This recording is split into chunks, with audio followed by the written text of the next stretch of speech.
your guys' mics hot. Jax, if you're talking and it's quiet on my end, I'll turn you up and then just turn them back down when they go live.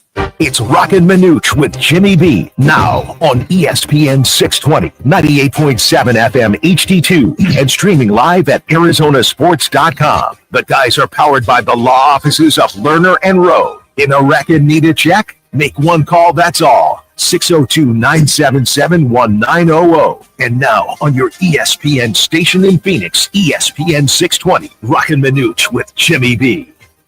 All right, Phoenix Suns, well, they pulled one out last night, 120-113, as they beat the Hornets at Footprint Center.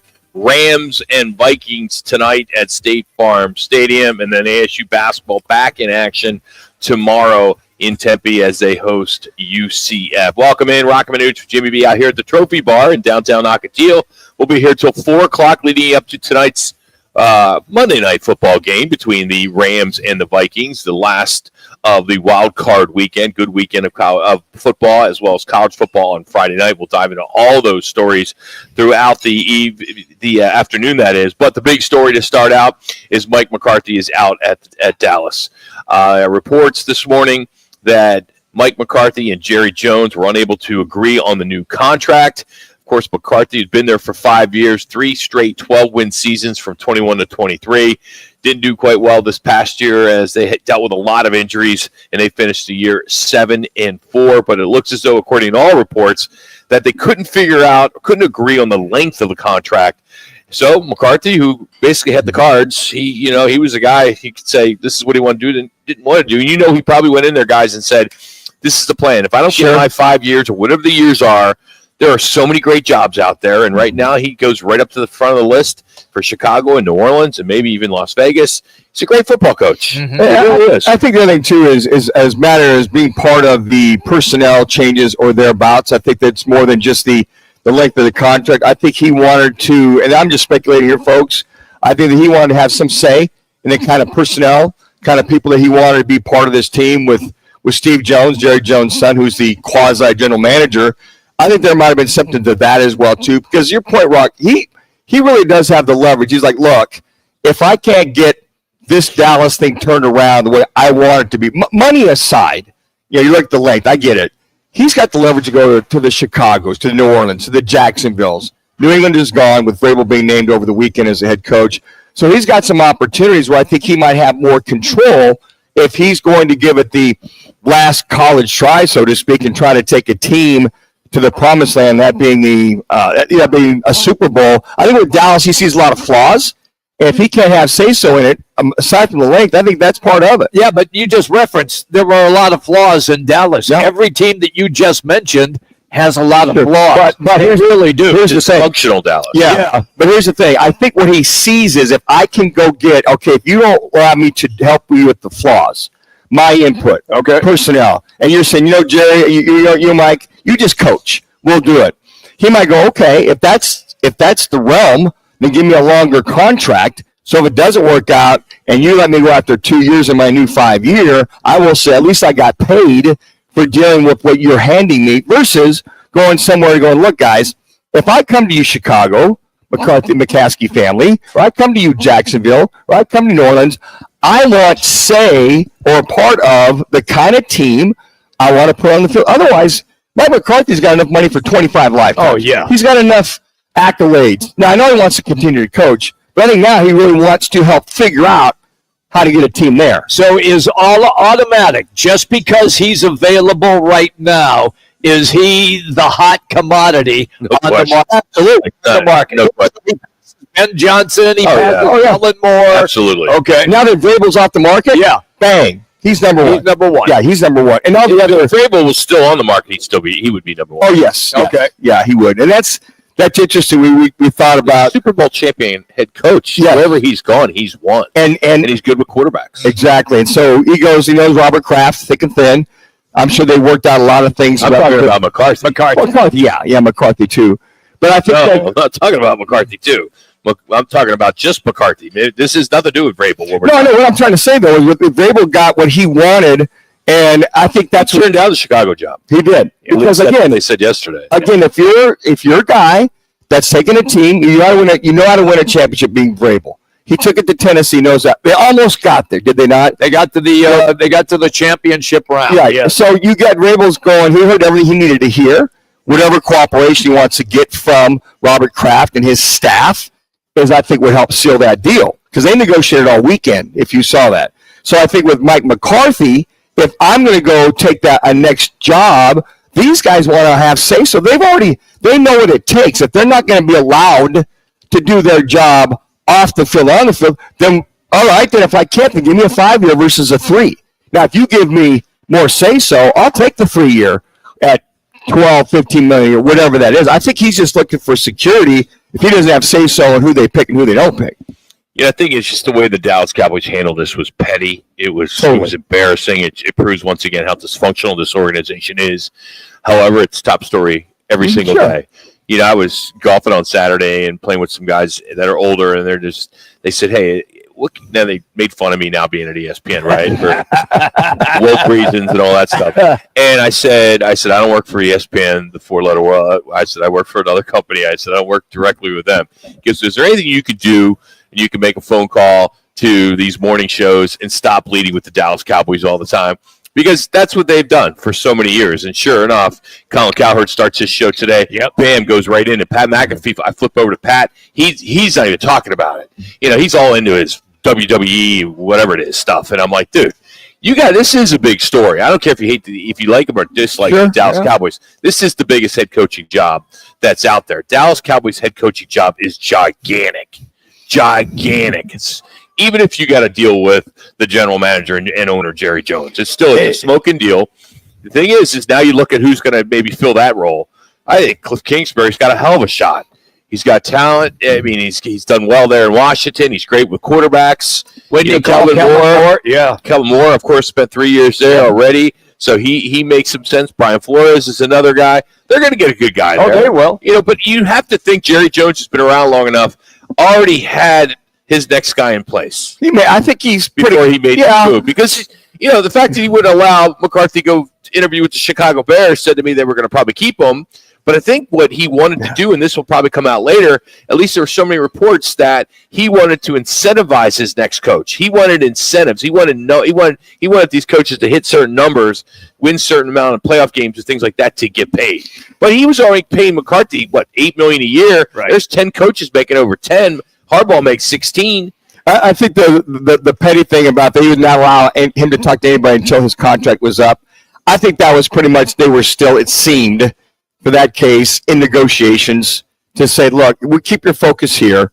If we can't agree, there's several jobs out there. But I agree with you, like, it's like, okay, because at that point, if you allowed McCarthy to go talk to the Bears or whoever, he'd be saying, we're done with them. But he didn't want to show that kind of leverage to the market that, you can go because we're not going to renew you. And I think McCarthy people said, no, wait a second, that's okay.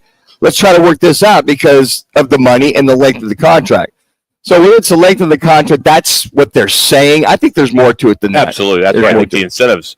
I think McCarthy is saying, hey, if this is what you're going to give me, I can't reach these incentives. But here's the deal. They can't talk to Kellen Moore or Kingsbury until they are eliminated. Yeah, allegedly. Yeah, they're talking to their Here's the name that I think may have. It's a stretch. Okay. And that's Sark at Texas. Interesting. He spent some time as an assistant with Dan Quinn last year at Atlanta. Yes. Okay, before he took over 2 years ago, before he took the Texas job. Right. He's turned that thing around in 2 years, 25-5. He's a Texas guy. I can see Jerry doing something crazy like that. Maybe a refresh. Would he chase Freeman at Notre Dame? There's been his name has surfaced for the Bears. Yeah. Would he chase him to Marcus? There's several guys that can chase. It's just a matter of what they want to tolerate, whoever you are. Kingsbury said, look, I want to stay with Jaden Daniels, continue to develop him. But, when money talks, you get a Godfather offer of $10+ or $12+ million. Again, guys, Cliff Kingsbury's been there and done that as a head coach with the Cardinals. What can you live with? What can you not live with if you don't have complete control of the team? Do you feel that the Commanders are better suited to win a championship or championships than the Dallas Cowboys? Hey, our headlines, which are just one, that being McCarthy out of Dallas, brought to you by Twin Peaks, and our fantastic tailgating sweepstakes, which is sponsored by Blue Moon and Coors Light. Only got about a week and a half left. All you have to do is text Peaks to 59925 every day for your chance to win the grand prize. And that is a Traeger grill, a Blackstone griddle, a pizza oven, a cornhole set, a portable beer pong table, a projector with a screen, a cooler full of Cocoa 5. 30 seconds. No purchase necessary. Just text Peaks to 59925. Standard message at data rates apply. I can't wait for this contest to be over. Why are you laughing? You don't even know why you'd be laughing. No, because why are you laughing? Because I've read that just like you have read it 1,000 times. Okay, It's been on that's the air. not why. Oh, okay. Why do you guys 10 think? seconds. Tracking it. Garage. Yeah. You need somebody like Jackson who's fresh thinking. You guys, come on. I need to get this stuff out of my freaking garage. I got to park my truck in sideways. It just sucks. Oh, woe is me. Hey, we're going to take you back to some of the top plays, courtesy of DraftKings at TPC. Scottsville will be there next Monday for our national championship game. But today we're out here at the Trophy Bar in Chandler. You're locked in ESPN 620, Phoenix 98.7 HD2, and we're streaming live at ArizonaSports.com.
Now back to Roc and Manuch with Jimmy B live from the Trophy Bar in downtown Ocotillo on ESPN 620. All right, 5 teams have punched their tickets to the NFL divisional round. Began with the Texans crushing the Chargers in Houston. Ravens then took down the Steelers on Saturday night. And then yesterday, the Bills, no trouble with the Broncos. And then The Eagles topped the Packers, and we had a good one at night with the Commanders beating the Bucs 23-20, and you'll hear that in just a moment. So up next, the Commanders, they will now square off against the Lions in the next round. The wild card round concludes tonight with the Rams and Vikings at State Farm Stadium. The winner will then get to travel to Philadelphia for the afternoon game on Sunday to face the Eagles. So let's get to our sounds of the weekend. We'll start with the 38-yard Eric Murray interception for a touchdown, which was in the third quarter, which basically put this game out of reach as the Texans went on to win. Herbert, pump, throw. Eric Murray, pick six, touchdown, Texans. Gotta tell you what, Justin Herbert out of sorts. Yeah. I mean, 3 picks coming into the game, and he has 4 for the game. What's wrong with him when he gets to the playoffs? I just think he was throwing a lot of fastballs. He didn't need to. Now, the one to the tight end that was outside was a hot one, popped up. The other ones were overthrows, just anxious. And then underthrew both the receivers and 2 outstanding interceptions. You got to miss those guys deep going up the right sideline, left sideline. So he just – wrong time of the year to have an off day. He had a totally off day. Then we go to Baltimore and Pittsburgh. Here's Derrick Henry's 44-yard rushing TD, which was also in the third quarter, which put him up 28-7. They get the 2 big stars back. Meanwhile, there goes Henry. There goes Henry. All the way for the touchdown. Now that the Steelers are out, why don't we make a trade? You put you get Tomlin to Dallas, and then McCarthy, who's a Pittsburgh guy, to Pittsburgh. Could be. Do you still keep Russell Wilson as your quarterback? Quarterback let the coach make that decision. Yeah, I think they definitely Pittsburgh needs some retooling. They do. Mike Tomlin can do everything he can to get people, motivate them to get them there. They're a miss on the offense. They're a miss defensively. They've got to get somebody, I think, a top-notch quarterback. Wilson will be fine. I mean, he's serviceable at this point, right? But their offense is horrible. I mean, it lacks juice. It lacks something to get down the field. Even Pickens has said, has said he answered the question, do you think this offense is where it needs to be? No. Yeah. That speaks volume. Kirk Herbstreit said during the broadcast in the first half, Steelers haven't shown up. How can you not show up for a playoff game, and it's against one of your arch rivals? Well, it's a testament how can you not do that? A couple things. It's a testament to Baltimore's defense, number one. Okay. Shutting them out. Okay. 21 zip and a half. Yep. And number 2, when you have lack of imagination, lack of creativity with your offense, that's number 2. So, and then here's Lamar Jackson with the chip on his shoulder that he wants to prove to everybody, I can get my team to the Super Bowl. So there's several things there that I think now, Pittsburgh made a run, had a chance to get within, 7 points. Right. But again, Baltimore's defense shut them down. All right, and then the Buffalo-Denver game, this is a great catch by Ty Johnson. It was a 25-yarder. Also, again, all these highlights are from the third quarter. Made the score 21-7 Buffalo. Next play here. Trying to go up top for it. He wants to run for it, Tim. He wants to just go get it with his legs. He's trying to find what's there. So now he's got to throw it deep to the end zone. And there was that caught. Yes! Ty Johnson scrapes it off the ground, above the ground for the touchdown. Close. 4th and 1. I mean, what's he doing? And he's looking to throw, and then Johnson came in. I mean, to lead him across the end zone like that, off his back foot from 30 yards out, throw a frozen rope, and for him to get his hands underneath, and then keep his body in bounds, and then just kind of slide. That's one of the more incredible plays I think I've seen in a long, long time. And then the Eagles, they took care of the Packers 22-10. Jalen Hurts, 13 of 21, 131 yards. He was sacked twice. He did have 2 touchdowns. Here's one of them to Dallas Goedert. Throw it here. Good throw. It's a good adjustment and a catch by Goddard. Who runs over his man. Steve scores. What a play by Dallas Goedert. Ran right through Valentine for the touchdown. Yet another tight end running over his opponent. Yep. Then the game last night, which ended up being one of the better games, if not the best game. Seemed like all these games were somewhat blowouts, at least from the score. Zane Gonzalez, the game-winning 37-yard field goal, doinks off the upright and is good. Here is the national call And then we found the radio call from Washington.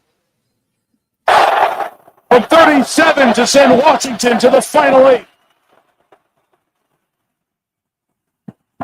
Washington Commanders to the divisional round. Good NBC call. And then here is the Washington Commanders radio call of the Gonzalez game-winning field goal. Gonzalez looking to send Washington into the divisional round. Snap good. It is good! The Cardiac Commanders are the Clutch Commanders! They do it again! We'll see you in Detroit! And Johnny Gonzalez kicks in the door and kicks us into the second one of the playoffs! Once again, a color analyst that doesn't need to say anything. The play-by-play call was all I would agree. That's all you needed there. I would just let that right out. Does Zane Gonzalez have a little OCD or something? Is he obsessive compulsive? I did see him on the side fixing his shoe. How many times did he fix his hair? Like 10 on the way out. The way out. He's on the sideline. He's fixing his sock. Socks. I mean, OCD. But hey, if you make it, do whatever you got to do. That's it. To calm your nerves. And then the play of the weekend, at least it's my list of sound. If you like it, great. If you don't, I'll give a you-know-what. Here is the call from the weekend. Of course, the Buckeyes heading to the national championship with this scoop and score. Pressure comes. Sawyer, knock it up. He picks it up. Jack Sawyer, hit it down the sidelines. Ohio State, scoop and score. And dagger from 82 yards. You know, the CFP and ESPN, the officials must be giddy. Oh, beyond belief. I agree. At the fact they got Ohio State and Notre Dame. Oh, my gosh. Yeah. Blue Bloods of the Blue Bloods. So what This is going to be the biggest TV. This could probably be the biggest national championship on television. It's going to be a TV ratings monster. I'm with you on that 100%. What does it tell you, though, about now the 12-team playoff? It worked. It worked great. And people that were complaining after the first week, just zip it. Just go away. Hide in a corner. It worked great because now what you have is the college football playoff, similar to the NFL playoffs, and now you play to get in. All it takes is just get in. Because the top seeds were eliminated. Well, I think you're playing with wild card teams. We're getting the two best teams. I agree with college that. Football. Now, here's the other two. Yep. Steve Sarkisian and Lane Kiffin coached together at USC, did they not? Mm-hmm. Okay, you got first and goal from the 1 yard line. Yeah. You try to go run it. No, you get stuffed. Why are you running a stretch play on second down? Why are you going shotgun? What are you thinking, Sark? Just pound it. Get your quarterback up on the center. Push it for 3 times to get the first down. Then you try to all of a sudden it's third and goal, and all you got Sawyer coming off the edge, your former roommate at Quinn Ewers. I thought that was phenomenal. That is great. Talk about made for TV. Yes. To get that, to knock the ball out, get it out of his hands, take it all the way. But I'm sorry, what are you doing? Running a stretch? Just try to go 2 more times. You're a half a yard. That's it. Your big boys up front can't push those guys off the line. This so-called premier offensive line you have at Texas, I'm like, hey, Lane, Sark, what are you doing? Hey, it's time for our On This Day, which is brought to you today by the DraftKings Sportsbook at TPC Scottsdale, the area's best-kept secret for sports entertainment. We will be broadcasting there next week from 1 to 4 for the national championship between the Buckeyes and the Fighting Irish. 2020.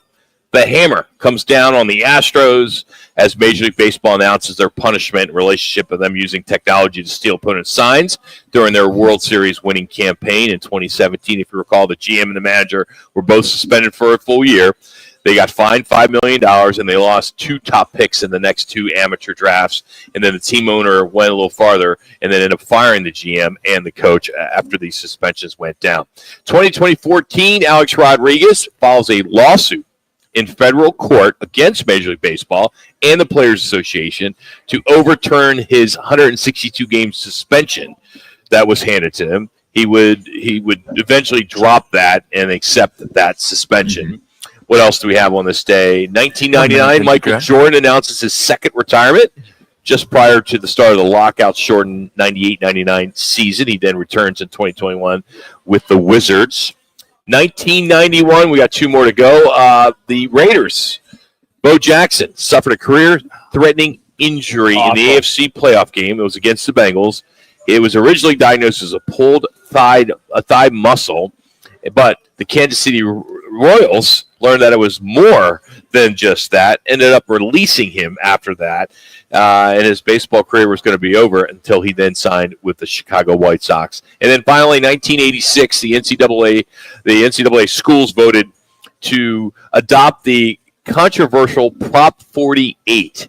Now, that rule required incoming freshmen to maintain a 2.0 grade point average and score a 700 on their SAT or a 15 on their ACT. You're good to toss. How about that?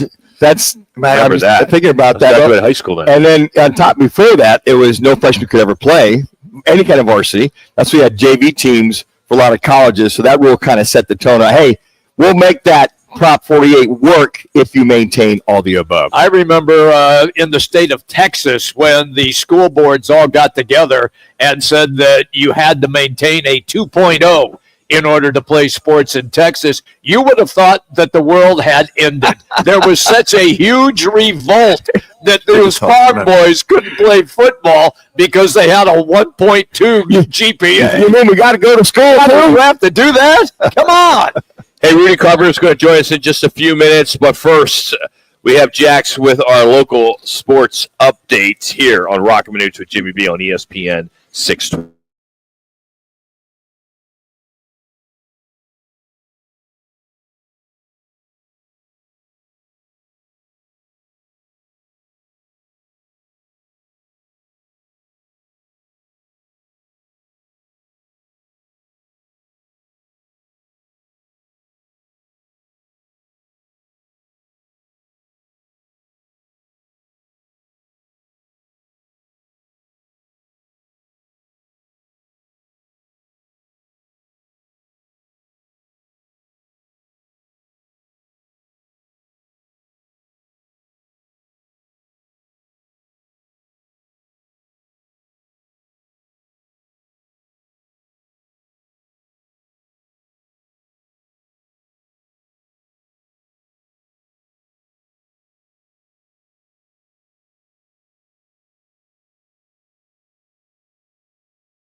For years with their amazing service, pricing. If you guys want to go ahead and let Rudy know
Manuch with Jimmy B on ESPN 620.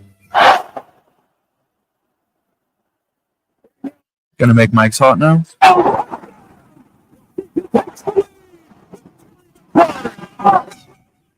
All right, before we get into some of the games from yesterday with Rudy Carpenter, Rudy spent some time with the Dallas Cowboys, and his boss at the time is Jerry Jones. So with that being said, with Mike McCarthy being out now in Dallas, what type of head coach do you see Jerry Jones hiring there, Rudy? Oh, well, I have no idea. I don't even think he does. When you look at the hiring pattern of Jerry Jones, he's hired offensive guys, he's hired defensive guys, he's promoted from within a couple times. I mean, up to this point, I think he's honestly done, everything, and he hasn't been able to find that magic that they had in the 90s with Jimmy Johnson and Barry Switzer. Rudy, how hands-on is he? I mean, do you recall? I mean, is he everyone says he's the GM, but none of us here at this table played for the Dallas Cowboys. You did. Is he as hands-on as everybody says? Oh, yeah. I have a interesting experience with Jerry Jones simply because, I was just an undrafted free agent that, really, I don't think the organization really cared much about until they did. And I was just a practice squad guy to start. Or actually, I made the active roster week one. They didn't want to get rid of me, or they didn't want me to go somewhere else. And then they put me on practice squad. But ultimately, when the Bucs came to sign me, it was interesting because Jerry Jones literally brought me back into his office and kept me back there for hours, so I couldn't get to my phone and give the Bucs an answer. He was offering me all kinds of different money and deals and different things, but they didn't have room on the active roster, and I needed to get on the active roster, not just so much for the money, but for the benefits, for my 401k, pension, those types of things. I'm lucky I decided to make the move that I did, but Jerry's also, known to, I guess, bypass agents when it comes to player negotiations as well. He did it with Tony Romo. He did it with Jason Witten. He's done it with DeMarcus Ware. He's done it with Des Bryant. I've seen all of those happen, but a lot of times he'll, literally just call players into the office, try to negotiate with them right there without their agents, which is totally illegal, by the way, but he does it all the time. But look, at the end of the day, it's the Dallas Cowboys is Jerry Jones's baby. You can say whatever you want to say about Jerry, but if you look at, I think he bought that for like $400 million or whatever it was, and what it's worth now, a couple billion, and probably the most successful sports agent or sports organization in the world. Even every single year they're terrible for the last 10, 15 years, and they're literally the national game of the week every week on national TV. So you can say what you want to say. He's built an incredible business. You think, Rudy, by the way, I think they're worth $8.2 billion now. That came out a few weeks ago. Do you think that the new coach has just to be resolved, that your job is to go in and coach, that if you want any say-so whatsoever, forget it? And as you think about that, because you deal with a lot of coaches, you talk about Jerry Jones, you think McCarthy, they talk about the length of the contract, they couldn't agree on it. You think it might have been him wanting to have some say in the personnel moves, that if he didn't, he would move on? How do you read that current situation? How do you read it moving forward?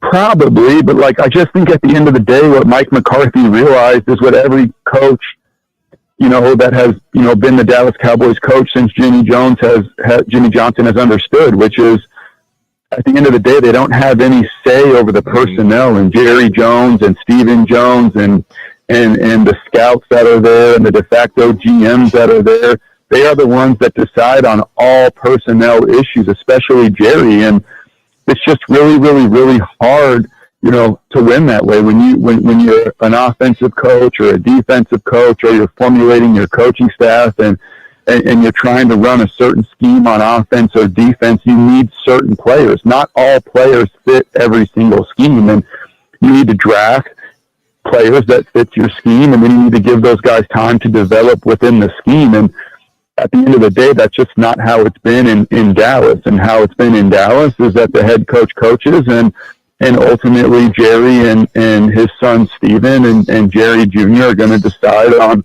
what they're going to do from a personnel standpoint. And, in my viewpoint, they've hit on some guys, but, ultimately it hasn't been enough.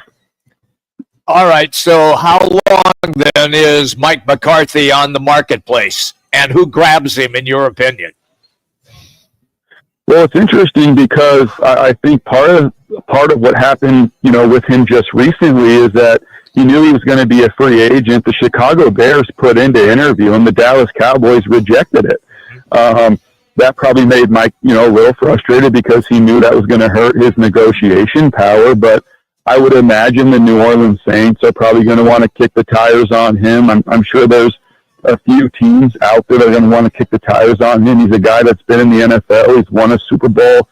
He's been super successful. So, I would imagine that there's a chance he could get a job, but, there's some other names that are out there that are sexy too, like Ben Johnson and Aaron Glenn and guys like that. And for me, I think Mike McCarthy's a good coach. I think he's a good offensive coach. I think he's had a lot of success in the league.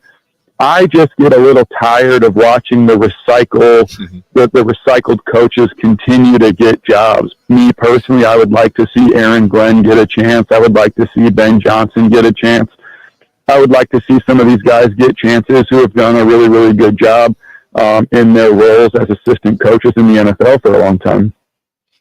I think most of anywhere you stop and think about that particular carousel, and whoever gets hired by that Dallas job, it'll be, to me, it'll be the same old Cowboys in reference to that moving forward. And I think those are some things you look at. Now, as far as the assistant coaches and McCarthy, if you're a Cowboy fan, what magic dust is there going to be with any new coach coming into the Dallas Cowboys if the general manager and his son, so to speak, can't get it fixed? Yeah, it's going to be the same. I mean, it's going to continue to be what it's been, which is, sometimes a team that wins 12 games or more and loses early in the playoffs, or a team that misses the playoffs and is a barely 500 football team. I mean, like I said, to me, Jerry's done some incredible things business-wise and been able to really inflate the value of that franchise, which has been incredibly important for the rest of the NFL. It really has. I mean, it's why Jerry has one of the most coming up on the 39-minute mark meeting and maybe the most impactful voice. But at the end of the day, he's proven that he's just not a good talent evaluator, and his son Steven, they've proven that they just don't do a good job building a team that can consistently win. Rudy, there is a game tonight, final in the first round of the playoffs, the Rams and Vikings. Sam Darnold got lit up in his last game against the Detroit Lions. We know what the Rams are going to bring. They are healthy. How do you see this game tonight? And is all the pressure on the Vikings QB, Sam Darnold? Yeah, I mean, I think, Sam's had an incredible resurgence this year. I think Kevin O'Connell's done a great job with that football team. Obviously, a win in the first round would go a long way for Sam Darnold. I think he's already, come a long way this year in the resurgence of his career. But it would be a big win for Kevin. It would be a big win for Sam Darnold. Here's the 40-minute. Out. I would like to see, Kevin get a playoff win, and I'd like to see Sam play great and continue on in the playoffs and see, the run they could make just so we can see a different team. But I also like the Rams and Matthew Stafford and what they've been able to do and consistently put themselves in a position to win and get themselves into the playoffs. And I think ultimately, if the Rams win, I think they're going to have to go on the road to Detroit, right? I don't know. I think that's what it is. And that would be an interesting matchup with Stafford going back to Detroit. If that's what it is, I'm not sure. But, that's Philly. It's actually Philly. Yeah, it'd be Philly. There you go. Well, either way, it should be a good game. I mean, they're both good football teams. I do think that the fact that this is a de facto road game now for both teams is a benefit, most likely, for the Vikings. Hey, we'll leave you with this one. This last question for you. according to a lot of gambling sites, Deion Sanders is the favorite for the Cowboy job because, of course, the history with the Cowboys and Jerry Jones. Can you see that happening? And they're talking about a $15 million a year range. I mean, You'll be I have surprised. no idea. Would you be surprised? Nothing surprises me when it comes to Jerry Jones, the Dallas Cowboys, and Deion Sanders. I mean, say whatever you want to say about Deion, but the dude's done an incredible job staying relevant, marketing himself. I mean, everything he's done post his career, I mean, has really been, I think, incredible. Say whatever you want, as well. But I think that his Colorado team has shown vast improvement, since he's been there. One of the things that I think is tough, I think a lot of people look at Deion and think he's just a cool guy that runs a cool program. But, like, when you actually look at it, Deion is very Nick Saban-like. He's very old school. He's very focused on discipline. He's very focused on, not wearing hats inside, not wearing earrings, tank tops, flip-flops, doing all this right stuff. And I think that stuff, to a certain extent, works in college. But when you start doing that stuff in the NFL with grown men who have wives and their own kids, they hate it. They hate that type of stuff. And it's, as Nick Saban saw going to the NFL, it was very hard, for him to be successful. And, I think Deion tries to model himself after Nick a little bit. And I think that style in the NFL would be, a little difficult. But again, it's Deion Sanders. It would be a sexy move. It would get a lot of headlines. And I think that's something that Jerry Jones chases as well. No question. Hey, thanks for the time today, Rudy. Have a good week. All right, guys, take care. Rudy Carpenter joining us. You can follow him on Twitter at RudyGCarp12. He's brought to you today by All City Towing. Join the team at the largest towing company in the state, and that is, of course, All City Towing. They are hiring dispatchers, call takers, drivers, customer service personnel, all types of different positions, great benefits, employer-paid life insurance being one of them, monthly fuel allowance, all good stuff. So if you're ready to take your career to the next level in this new year, visit them online at allcitytowing.com. That's All City Towing, where your future is on the move. Well, coming up, the Rams and Vikings will cap off the wild card weekend. And unless you've been completely busy or just out of this country, the game will be played at State Farm Stadium in Glendale. We'll give you the latest on that. We're live from the Trophy Bar in Chandler. It's Roc and Manuch with Jimmy B on ESPN 620.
Manuch with Jimmy B on ESPN 620. We're going in like if we're the road team in a playoff game. You can always adjust the other way, if that's the case. But I know their fans are very passionate about their team, and our fans travel well. We know that. We've seen all season long.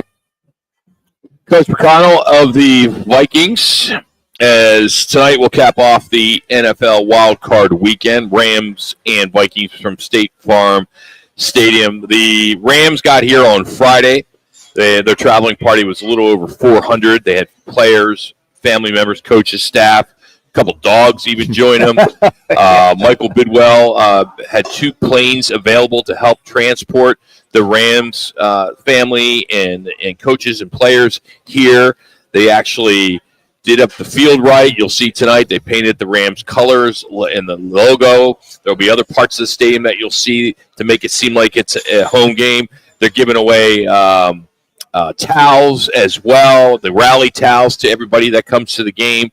So it's interesting because the team bought 25,000 tickets in the first hour.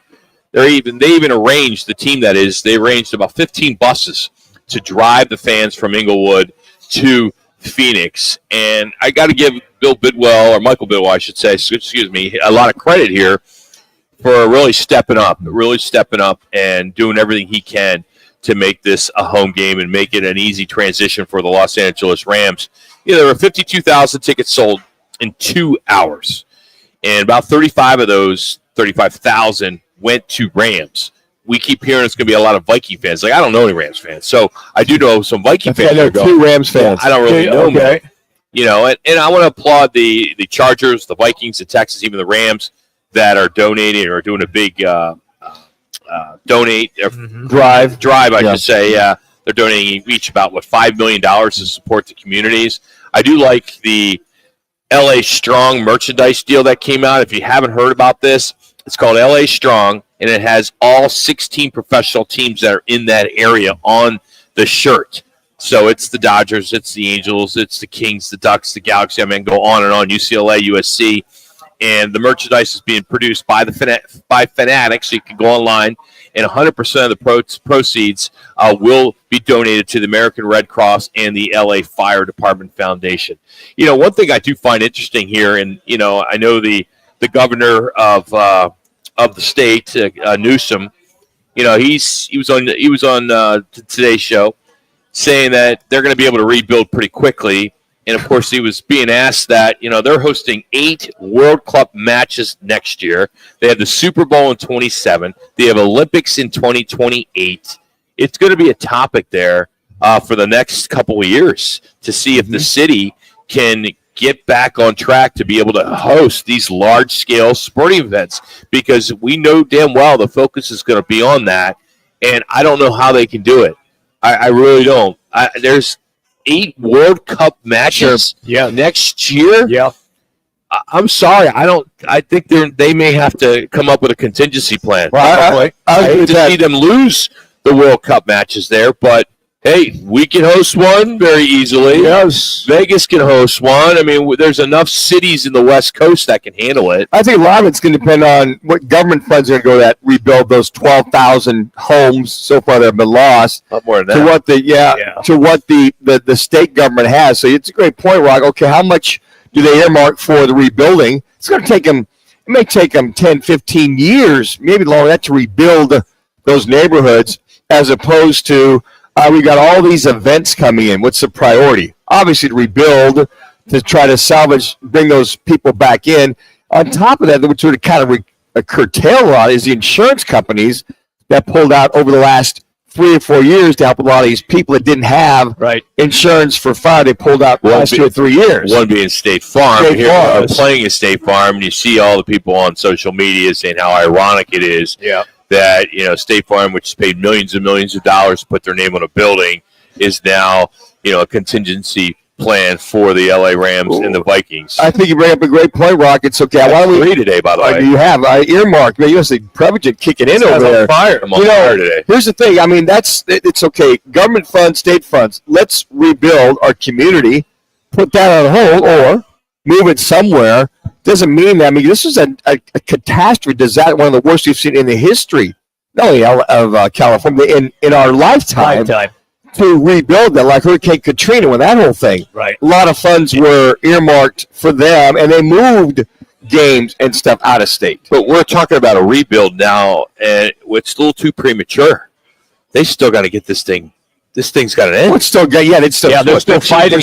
Yeah, the Santa Ana's came in again today at 50-60 and re-spurred some of the fires. Yes. Because something burns down doesn't mean it's still hot underneath the ground, and that's what they're afraid of. So I mean, they're pretty much got to go timeout.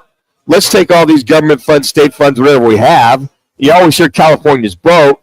Well, the government's going to have to. They said $150 billion was the estimate 2 days ago. Oh, it's probably going to be more. Exactly. Yeah. So put the sports thing on hold. Let's rebuild our communities, rebuild our people. I would think you have to move the World Cup matches at this point, and even Super Bowl, and know that Los Angeles is going to get it back. Sure, they will. Yeah, I know. We can turn it around quickly. The powers to be over there in Glendale, the Arizona Sports Tourism Commission, and everybody that's in charge, they can make this happen. Absolutely. They can get the rooms booked. They can get everything, the infrastructure ready if they needed to do that. I'm sure even some of the other ones Vegas could do that as well. Yeah, so we'll see. So in regards to tonight's game, Minnesota Vikings -2.5. A lot of Rams boosters will point to their week 8 win over the Vikings, but if you looked at the Vikings, they were playing a Sunday night game and then had to play that Thursday, and they lost that Thursday night game, so they had to travel across the country to play the Rams on that game. So I think you got to look at the Vikings being a road favorite, even though they're both road teams. But I was listening to some talking heads over the weekend, and I'm like, guys, the game got moved. It's really an away game for both teams. You can't say it's a home game. No, there's nothing that's going to indicate it's a home game other than the logo in the ground, being painted. Yeah, it's the neutral site thing. Okay, and whoever does better on the road during the year, and you got to think of all the distractions a lot of these Rams players and families have had. Sure. To have to think about your house or family or friends, and to be there with these distractions and to stay focused on the task at hand, where the Vikings are coming in without those kind of worries in their mind. And you look at this 2-point favorite, that being the Vikings, you go, all the talent. But you got to forget about, Matthew Stafford's been there, done that. Sean McVay's been there and done that twice. And you look at all the experience, everybody's healthy for the Rams. The Rams have won a Super Bowl. Exactly. And they've been with Matthew Stafford and McVay. Yeah, and they've been there. The side that was with Jared Goff. But Sean McVay understands the big game. Now, O'Connell was with him when they won the Super Bowl. You are correct. As the offensive coordinator, so he understands what they're going to come at them on the offensive defensive side. So it should be one of those games where everybody's, I love what Minnesota can do on offense. But is Sam Darnold, is he going to see ghosts? Is he going to be able to participate? Or you got Matthew Stafford, the experienced guy with all of his weapons in charge. The only problem they're going to have is if they can get a running game. So if you're into betting trends, here are the latest betting trends. 55% of the bets and 60% of the money are on the Vikings to cover the spread. 73% of the bets, 78% of the money are on the money line on the Vikings to win outright. And then 75% of the bets, 64% of the money are on the over. So there you have it. So Matthew Stafford and Sam Darnold go head-to-head. Some may say maybe a pick'em. You like pick'ems, Manuch. I like you're a pick'em guy. I like it. I like that pick'em. But up in hour number 2, we're out here at the Trophy Bar in downtown Ocotillo or Ocotillo, depending on how you like to say it. We'll give you our G2G Protein Bar Game Changers of the weekend. We'll go out to State Farm Stadium and catch up with ABC 15's sports director, Craig Fouey. And I have some D-back news regarding Chase Field and how they're going to get the money from the state to upgrade Chase Field. We'll have that right out of the gate. But we are out here at the Trophy Bar, as we mentioned. This is our home throughout the NFL season for Monday Night Football, and it will be tonight. We're not going to have our contest, but this is a great place to watch the game if you want to come on out. So that's all next as we continue on. It's Roc and Manuch with Jimmy B on ESPN 620 and 98.7 HD2.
It's Roc and Manuch with Jimmy B now on ESPN 620. All right, mics are going to go hot. Streaming live at ArizonaSports.com. The guys are powered by the law offices of Lerner and Rowe. In a record need a check? Make one call, that's all. 602-977-1900. And now on your ESPN station in Phoenix, ESPN 620, Roc and Manuch with Jimmy B. Hope you have a wonderful Monday afternoon. We're out here at the Trophy Bar in downtown Ocotillo. Price and Queen Creek Road. Been our home on Mondays for the last 4 months. Got Rams and Vikings tonight.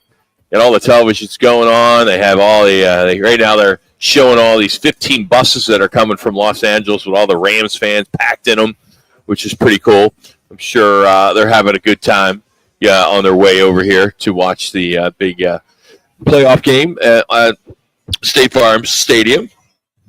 Speaking of stadiums, according to the Sports Business Journal and the Arizona Republic, there have been some representatives of the Arizona Diamondbacks that have made a pitch to state officials to use sales tax revenue to fund the improvements to Chase Field.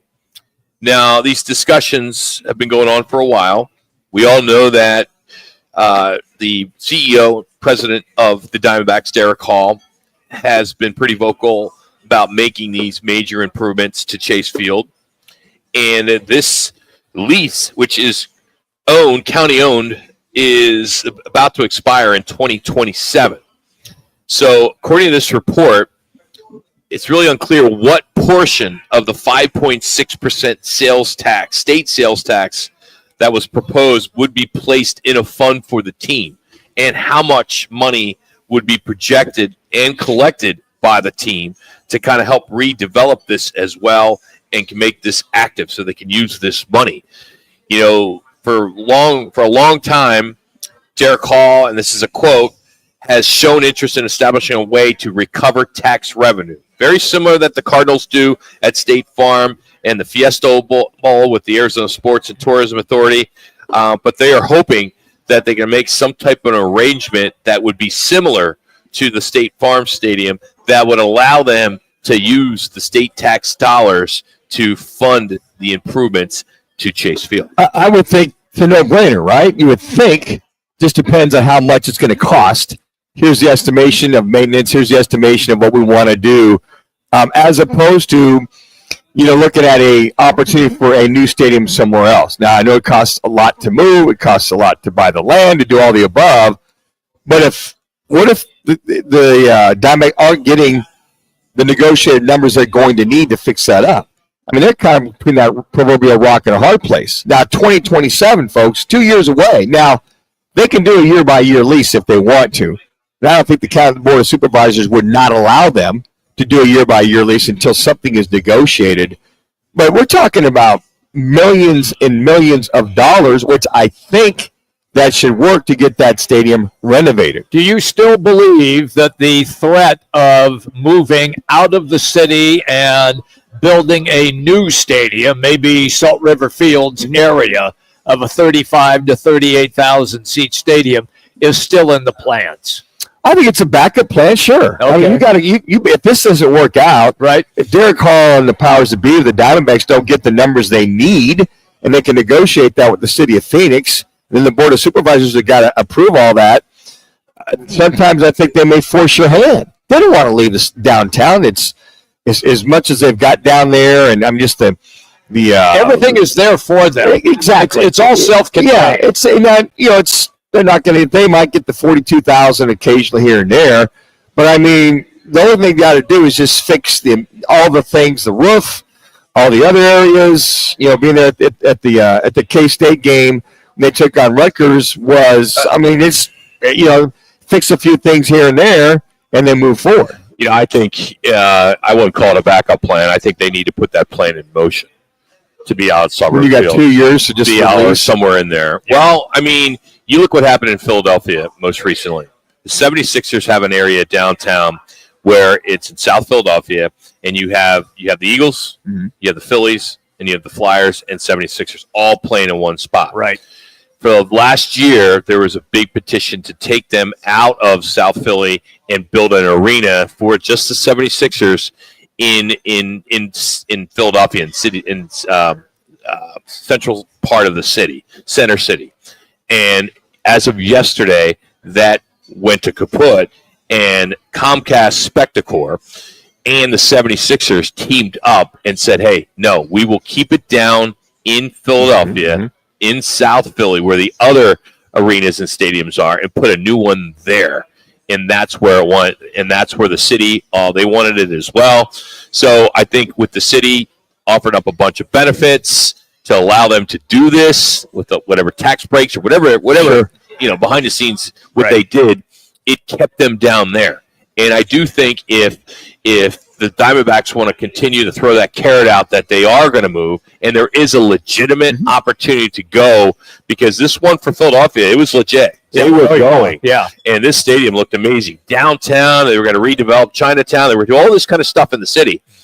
And everybody was like, okay, that'll be pretty cool. And I think the fact that they kind of went back and forth and got I don't know who they got involved to do it. Maybe it was just Comcast Spectacor. They were able to make this work. I do think if they can make this carrot say that they're leaving, the city will be more open to it, because I don't think it's a no-brainer at all, as you said, Manuch. I think there are a lot of people on whatever side of the fence you are that do not like taxpayer money going to stadiums. It's a constant deal. It's a part of the taxes that is like anything, like the Cardinal Stadium. Part of the taxes are just being earmarked for the Cardinal Stadium. Exactly. But there are a lot of people out there who like that earmarked to street. Well, I get that. And bridges But, and things like but that. streets and bridges aren't getting the economic impact as the Diamondbacks get. So that I money get that, comes in. But this smells, and I know they're two different topics, but it smells just like what happened in Tempe with the toxic dump site and the Coyotes, despite the fact that Coyotes management was paying for all of it, despite the fact that there were There'll be no vote on that, Jimmy. there were no tax increases, and they still, idiots, voted it down. And Rock has a good point. I will agree with that, because they voted it down. Manuch, I know you always axe him right out of the gate. No, I'm not axing axing his piece. I just want him to go down. And he had a good point, because we all know, all four of us here sitting here knew that deal in Tempe was a no-brainer. Yeah. There was nothing coming out of anybody's pocket, and they still couldn't sell it right. Correct. Okay, that same thing could come down on this deal. Okay, but what they're saying now, see, there's a tax base in place now. There's no tax base there. It got shut down before that tax base. They've got a tax base now, and what they're negotiating with the city, this isn't going to go to the constituents. Right. It's not going for a vote. No vote. Right. So it's apples to oranges. Is what I didn't mean to shut, but I wanted to just make sure you knew it's already in place. Something that was voted down. So it's apples to oranges. I don't mean to demean your argument. I'm just saying that. I say you owe me. No. Here's the thing. To apologize. First time. I know that's. But right. You guys are both on. There's two different scenarios. No, we understand that, but the point that we're making is that you can have the best, and I'll use your term, scenario for improvements at a stadium or building a new stadium, and you have a constituency that will still vote no.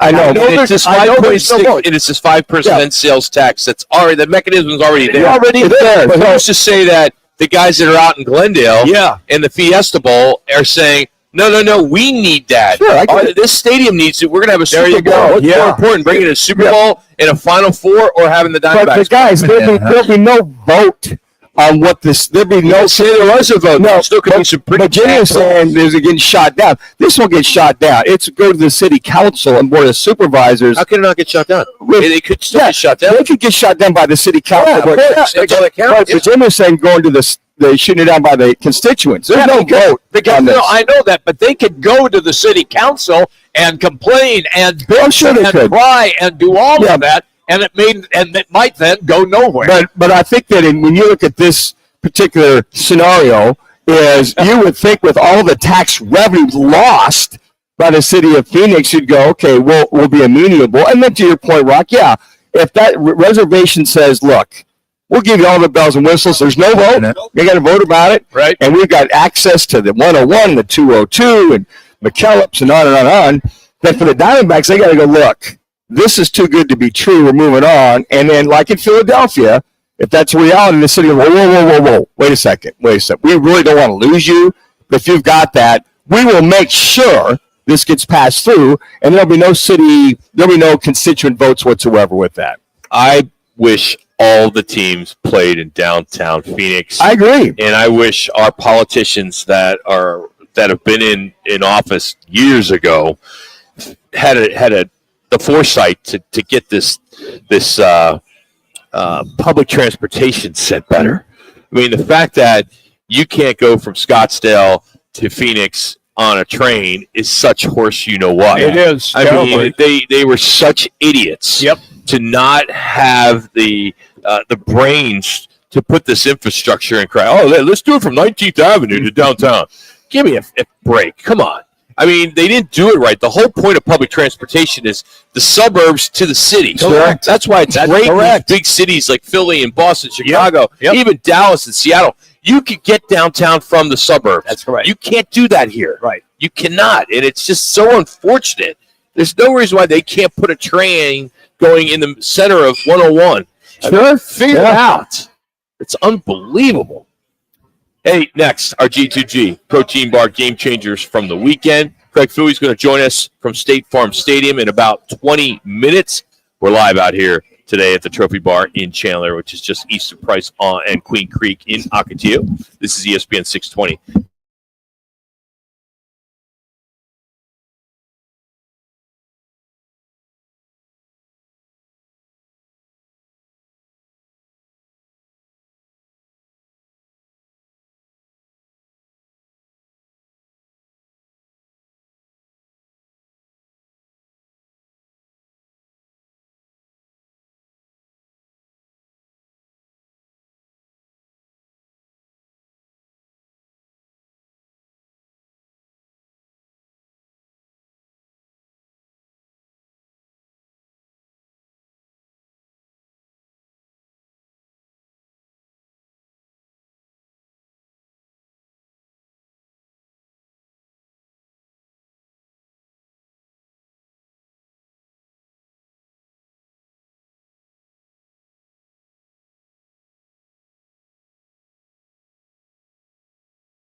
G2G Protein Bars, a refrigerated protein bar with unmatched taste, grab, and go goodness. G2G Protein Bars are now available at Costco. All right, let's get to our G2G protein game changers from the weekend. Buckeyes Fighting Irish next Monday, National Championship. We're going to broadcast from 1 to 4 at DraftKings at TPC. We're also going to broadcast there Monday and Tuesday of the Waste Management Phoenix Open. Excuse me. They want it to be now the WM Open. Yeah. And then on Wednesday, we'll be at Putting World there in Scottsdale as well, broadcasting. So we'll look forward to that. And then Twin Peaks will be Deer Valley. They wanted to keep us away from Scottsdale. Okay. So, and we do too. Probably a reason for that. Yeah, busy there. But busy week coming up in a few. Here is Defense Wins Championship. I know it's an overused sports saying, but it's one that the Ohio State football's Jack Sawyer proved once again to be true. Pressure comes. Sawyer knocked it out. Picks it up. Jack Sawyer hit it down the sidelines. Ohio State scoop and score and dagger from 82 yards. It's the longest scoop and score in the history of the college football playoff per ESPN's broadcast, and it was the fourth play of a crucial goal line stance by the Buckeyes. He had a pass interference penalties that were called back-to-back and put Texas at the 1 yard line. And what made this even sweeter, it came against his freshman year roommate. You've probably seen the story, as Ewers, the quarterback of Texas, spent one season at Ohio State, and he was there. They were together back then. So good stuff for them. So for that, Ohio State's Jack Sawyer is my G2G game changer. My G2G protein bar game changer. We're going to go talking this Baltimore Ravens running back in one, Derrick Henry. They get the two big stars back. Meanwhile, there goes Henry. There goes Henry all the way to the touchdown. How about Derrick Henry? 25 pounds lighter this year. The 26 carries for 186 yards. And the two touchdowns, you heard that one there thanks to Prime. The two touchdowns, averaging one of the top playoff records, if not 7.2 yards per carry in the playoff in the 28-14 victory over this Pittsburgh Steelers team. This Pittsburgh Steelers defense, a decent defense, even though they lost 4 in a row. But I got to tell you guys, reminds me of like when Adrian Peterson came back off the knee injuries. Came back bigger, stronger, faster. And to lose 25 pounds, I mean, he looks so much leaner now. I mean, he's somewhat of a home run hitter coming out of the backfield when you saw him hit the hole. For the last couple of years, he was a big, bruising, 6'4", 245-pound guy. He's still 6'4", he's about 225. And the way that he can take it to the house and run guys over and stiff-arm guys, he is my G2G protein bar game changer of the weekend. The key phrase there was stiff arm Manuch. Oh, man, Rock had to love this since he's a Philly boy, and he was winning big with the Eagles in yesterday's game. My G2G protein bar game changer, the tight end, Dennis Goddard, who catches a touchdown pass. Dallas Goddard. Dallas Goddard, thank you, Dallas Goddard. And not only does he catch the touchdown pass, he stiff arms the defender not once, but he does it twice. Thank you to Fox. Runs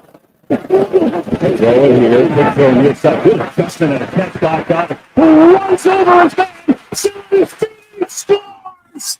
What a play by Dallas Goddard, ran right through Valentine for the touchdown.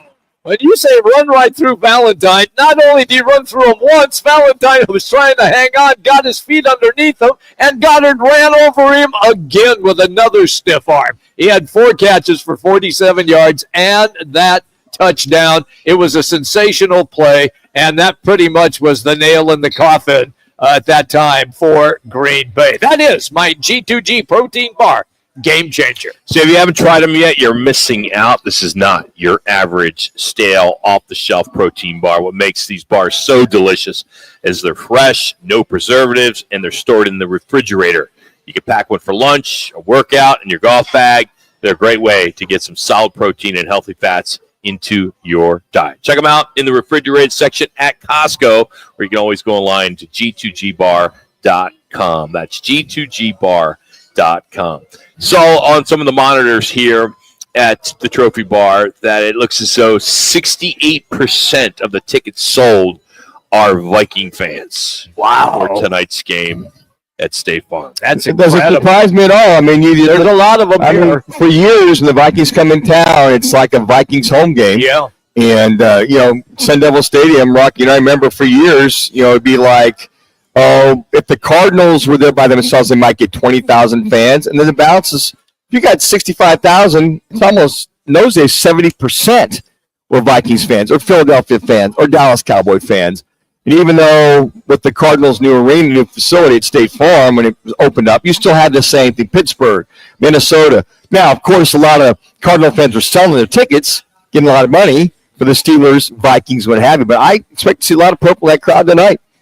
Mike McCarthy is out as the Dallas Cowboys head coach, so the era there in Dallas is over.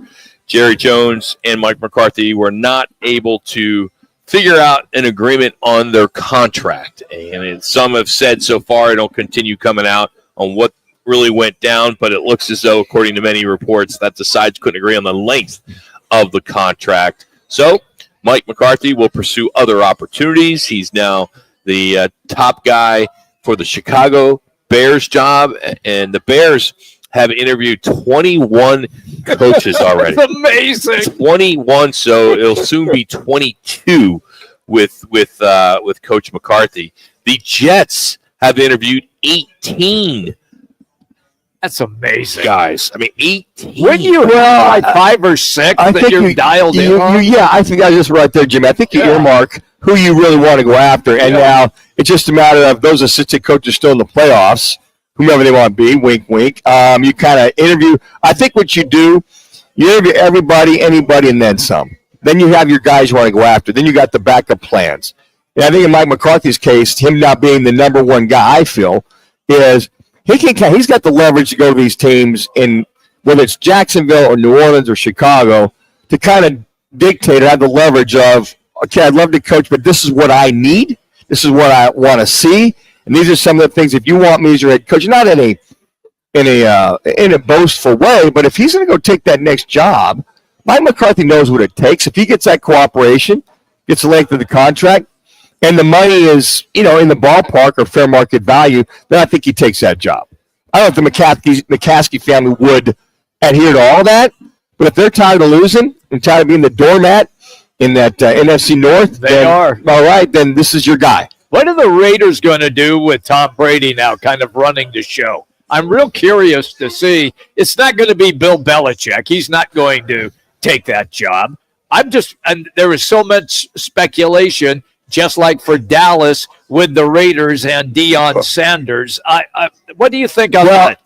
Brady, whoever's the de facto general manager, He is. fired their general manager. They did. So, again, it's if you want top-notch guys that know what it takes to win it all, and you give them some of that personnel decision, like a Bill Belichick, maybe not to that scale, Brady knows that if McCarthy can interview McCarthy and say, look, this is what we want to do.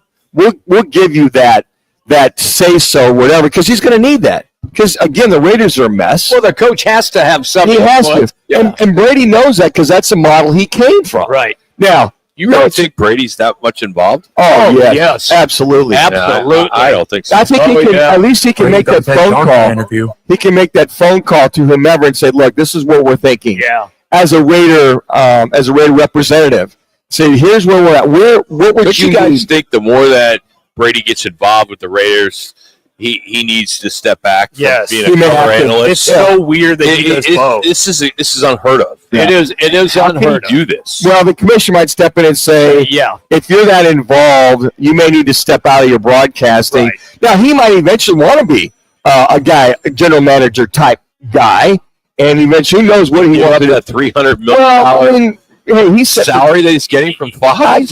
He's got all kinds of He's money. set for 25 lifetime. Yeah. It's what's his goals and aspirations? If he's going to be a true owner, partial, whatever it is, 5%, 2%, whatever, Maybe he's just an investor. he might be. So if he said, look, hey, Mark, Mr. Davis, let me go grease the skids. I want to see this team successful again. And he's a very prideful guy, this Tom Brady guy, right? So let him grease the skids and say, hey, Mr. Davis, this guy wants this, this, and this. Let's work in unison. Go find a general manager, which they start to go do, and work with him. So you hire the general manager first, i.e. Tom Brady finds that guy with this coach, maybe it's Mike McCarthy, in line to where he wants to go, or you just let the general manager make those decisions. For some reason, I think Tom Brady is too prideful to be a part owner or investor to see this organization continue to slide year in, year out. Of a losing operation. That's correct. And they get this beautiful stadium, and they're in Vegas. It is, yeah. You know, there's social media, of course, is going crazy with the call for the Cowboys to hire Deion Sanders. And is it the right fit? 1 minute. Maybe not. But to Rudy Carpenter's point earlier in the first hour, this is what Jerry Jones wants. Oh, are you kidding me? He's not front page like he used to be. Sure. It was the Jets all last summer, and then it was the Dallas Cowboys. But if you get Deion Sanders, they're the talk of the town for a good year. Lightning rod, marketing, lightning rod, marketing, lightning rod, Deion, lightning rod. I mean, that's everything. If he wins, that's a bonus. Unfortunately, Cowboy fans, that's what it seems like with your owner. Oh, we got all this marketing. We got Deion. We're going to be in the papers every day. If we win, that's great. But if not, hey, we're still worth $8.2 billion. And how do you get one of his kids in the draft?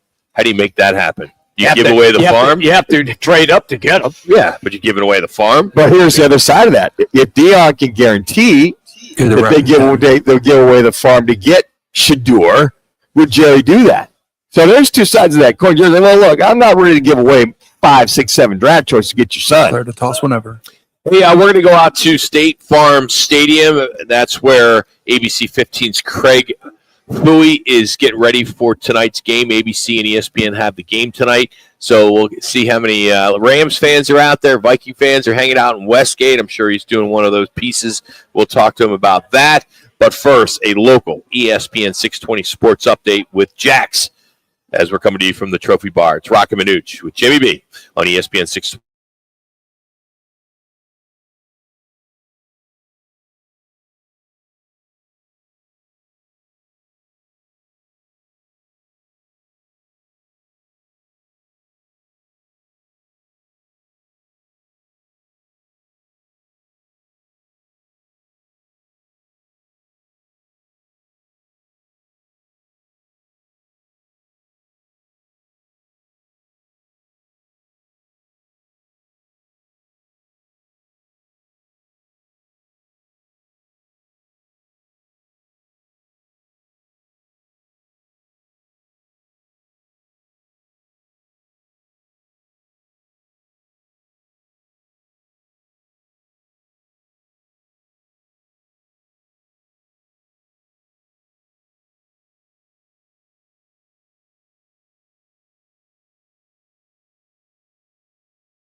It's time for Fact or Phooey with ABC 15 Sports Director Craig Phooey. Bringing it to you guys. Guys, each Monday to break down the top stories of the weekend. And as a reminder, Manuch writes the questions. Now, here's ABC 15's Craig Phooey.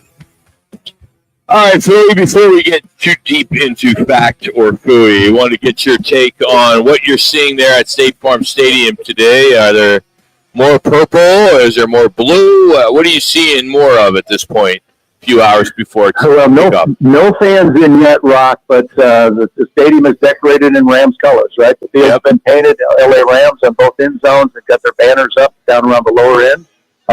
You can see that they've clearly tried to make the Rams feel at home. Now, we did see some fans coming in, and it was all Rams fans when we got here, but that's been a little bit ago. And it's still way early, but I'm looking out the window now and see a whole bunch of blue coming up toward the stadium. But I'm guessing it's going to be more Vikings fans, I would think. Yeah, it looks as though tickets sold are somewhere around 65-70%. So at least according to ESPN about a half hour ago. So we'll see. All right, let's turn our attention to local sports and the Phoenix Suns. Aside from this recent 3-game winning streak at home, this 5-game road trip will truly give us an indication on whether Suns are back or not. Fact or Phooey? Well, I'll say fact, but I think we already know, don't we? I mean, they're not back. I mean, they struggled to beat Utah on Saturday. They struggled against Charlotte last night. Those are two bad teams. And they were at home, and they struggled to beat them. Now, they got the wins, but so they're 500. That's exciting. But this team is anything but back. I just don't know what's going on over there. And I don't think a Jimmy Butler trade or anything else is going to make a difference. Sounds like Yusuf Nurkic is out the door. Got at least 1 foot out the door. But they're a mess right now, and I have no idea what the issue is. All right, Coach, question number 2. By going to the bench, Bradley Beal has proven to be the top quality player the Suns had hoped for in acquiring him last year. Fact or Phooey? Phooey on that. Listen, the guy's back is against the wall. They put him on the bench because he's not performing. He hasn't been performing for quite some time. So they put him on the bench, and he's like, you know what? I'm just going to do the best I can. I'm going to come off the bench and prove to them that I'm that guy. And he's got a lot more climbing to do before he gets back in good graces with that team or with me. I just think, the reason you're playing better and scoring is because you're coming off the bench. But that doesn't mean anything in terms of where you were as a starter for a year and a half with this team. Do you call this an audition at its finest right now, Coach? Yeah, probably. I mean, listen, who wants that contract, right? He's got a no-trade clause. He's got a contract he's been underperforming on for the last 2 or 3 seasons. And who wants that deal? I mean, I just don't know if anybody's out there that wants it. And, I don't blame Matt Ishbia for putting all his chips to the center of the table and saying, we're going all in with Kevin Durant. We're going to get Bradley Beal. We're going to get this big 3 in here. But it just hasn't worked. And so now you've got to try and figure out, you're backed into a corner. You have very few options, very few moves you can make. And now what are you going to do? I mean, Jimmy Butler, that doesn't make this team any better.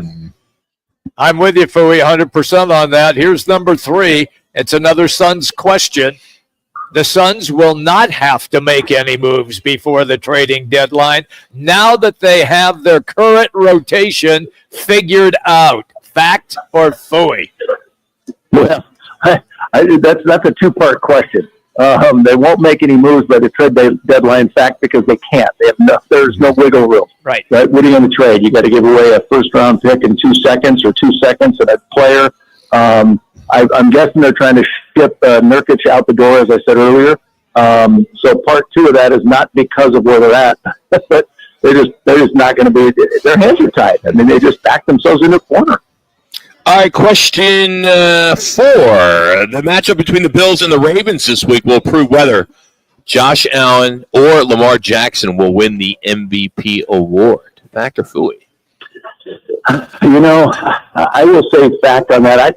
I don't have a vote in that, and I know in the Heisman they vote way before the bowl games and all that stuff.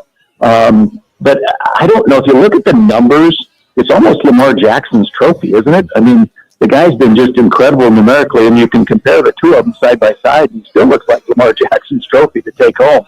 But you never know. I mean, Lamar Jackson's been anything but great in the playoffs, so maybe that game does decide it. All right, Coach, last question refers to tonight's game. The Vikings will win tonight's wildcard game against the Rams only if Sam Darnold doesn't see ghosts. Fact or Phooey?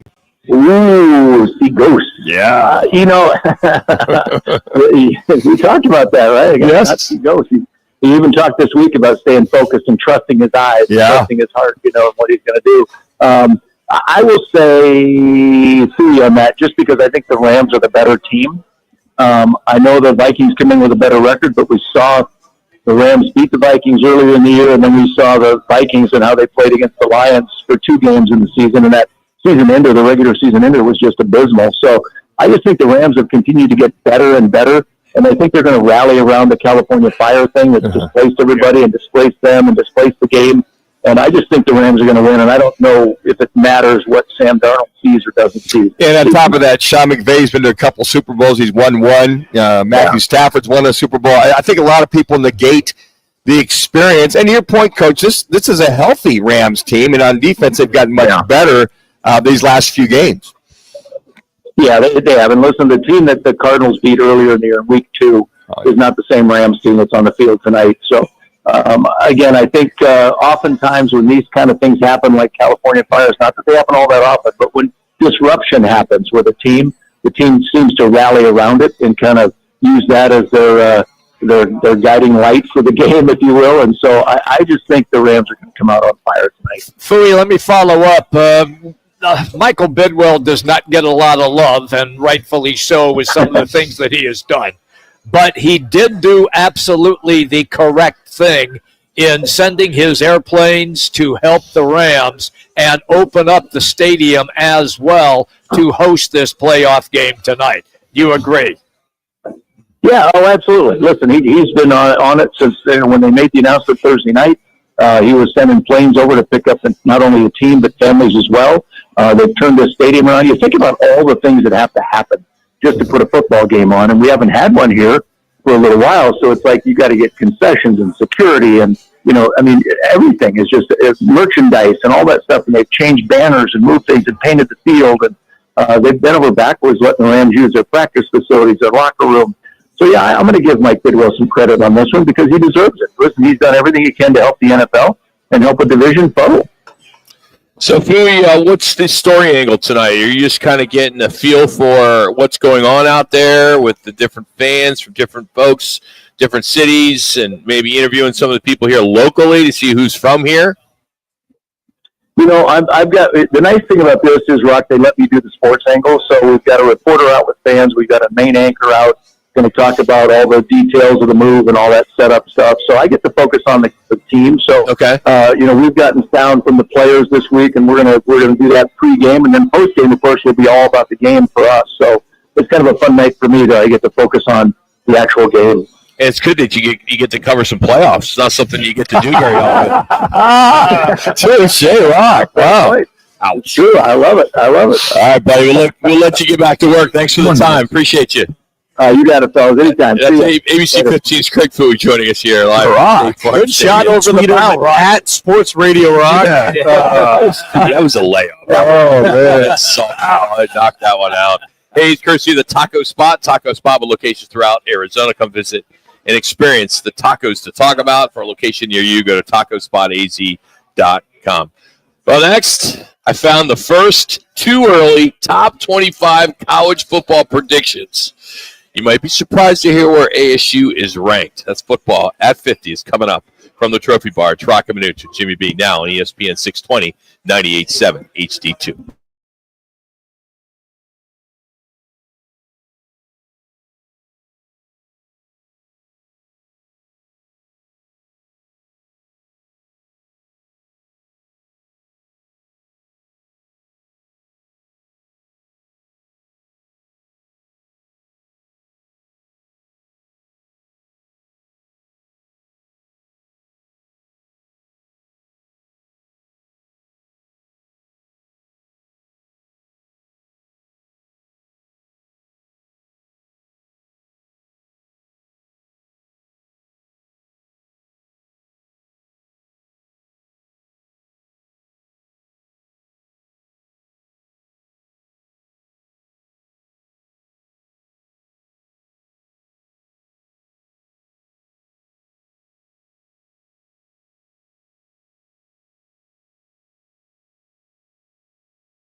Now back to Roc and Manuch with Jimmy B live from the Trophy Bar in downtown Ocotillo on ESPN 620. 2:43, Roc and Manuch, Jimmy B out here along with Jax. Got you covered. As the preseason top 25, way too early 2025. Top 25 is out by Brad Crawford from 24/7 Sports. And I wanted to see where you guys think, I'm not going to ask Jax because I know he's already looked at it, where you think ASU is ranked in this top 25. Or if they're not ranked at all. I'll take a stab. I think they are ranked 15. I'm going to say 15 out of top 25. I'm going to go 18. 18. Jax, did you see it? I actually didn't see it. Really? What have you been doing over there? What is it? I'm going to say 20. All right. 15 is the winning number. Wow. ASU. So he's got Texas number 1, even though Ohio State beat him. Ohio State number 2. Georgia 3. Oregon 4. Notre Dame 5. Rounding out the top 10. Clemson, Penn State, Alabama, Miami, and LSU. SMU at 11. What's wrong with that? What do you mean? What's wrong? Is everybody? All right, let me pick who's next. Comes after them. South Carolina, Tennessee, Florida, and then number 15, ASU. Spencer's all coming back, but I'm not sure he's got pretty sure he's broken down what quarterbacks, transfer portal, guys that are staying. I think he's probably thrown all that in the blender to see who are these individuals coming back. I mean, there's a lot there as opposed to usual suspects, the top 4, top 5. NIL has changed everything. NIL and the transfer portal has changed everything. And Manuch likes to say the usual suspects. Yep. It's not going to be business as usual anymore.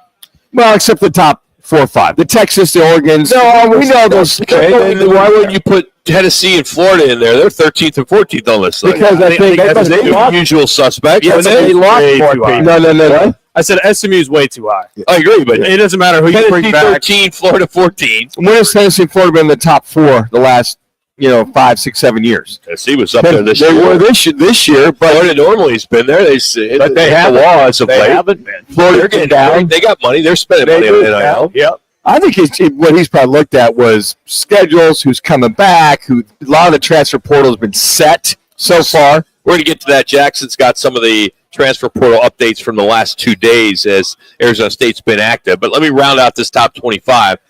Manuch's alma mater, Kansas State, comes in at 16. My alma mater, Ohio U, at 17. Number 8, no, I'm kidding. Ole Miss at 17. Texas A&M 18. IU, that being Indiana, 19. I think that's a one-year deal for them. Illinois at 20. Michigan, 21. Auburn, 22. Nebraska, Texas Tech, and then UNLV. Nebraska with the top 25. They, with Raiola coming back, okay. Raiola coming back. Again, a lot of it's going to be who comes back. That and transfer portal. And how much does he know? Who's coming in? Who's staying? Schedules. Looking at that. I think it's just who's your quarterback and who are some of the guys you're bringing in to be either home run hitters or top defensive players. All right. With the transfer portal, there's been a bunch of transfers yesterday and today, highlighted by Purdue's corner, Nealon Green, who played all of last year. He's a 5-star player from 2021 at Georgia. And there's a few others. Jackson? Yeah, Alabama wide receiver transfer Jaron Hamilton. He's got 3 years of eligibility left. A local kid from Peoria Liberty. He was a top 10 Arizona prospect. Michael Gardner from Oregon, a defensive lineman. I think that's big. You've seen that recently last year when they brought over Zach Swanson and some of those local guys coming back. And then 2 offensive linemen, one from Texas State and one from Nebraska. Good luck with this pronunciation on this one. That's why I was hoping you were going to say. No, that's why I threw it to you. I wanted to have it on the rewind for Friday. You're recently out of college. You read a book. Jackson, say real fast. Nobody will know. Yeah. Jameto Obadido. That's pretty from good. Texas State. And Xander Rugger only. You try that, Jimmy. You're the broadcaster. Let me see him here. You look on your computer. I got to give you a shot. Jamito. It's not on my rundown. It is. Yeah. Hour 3. Yeah. It's Jamito Obigo. Obigo. And Xander Ruggieri. Yep, Ruggieri. That's it. Yeah. or Rugaroli, but it's probably Ruggiero. That would be it. Just the Italian pronunciation. Ruggiero. Xander. But I mean, regardless, the offensive linemen have had experience too. I mean, that's all you want to bring into your program is guys with experience. It's a plus for Arizona. That's exactly what going to a playoff game, being in the top 10, having a team that's vying for championships. All of a sudden, these other players go, "Wait a second, I'd love to go to ASU. I'd love to get more exposure. I love the money. I get that too, but I mean, they're probably paying them fair market value."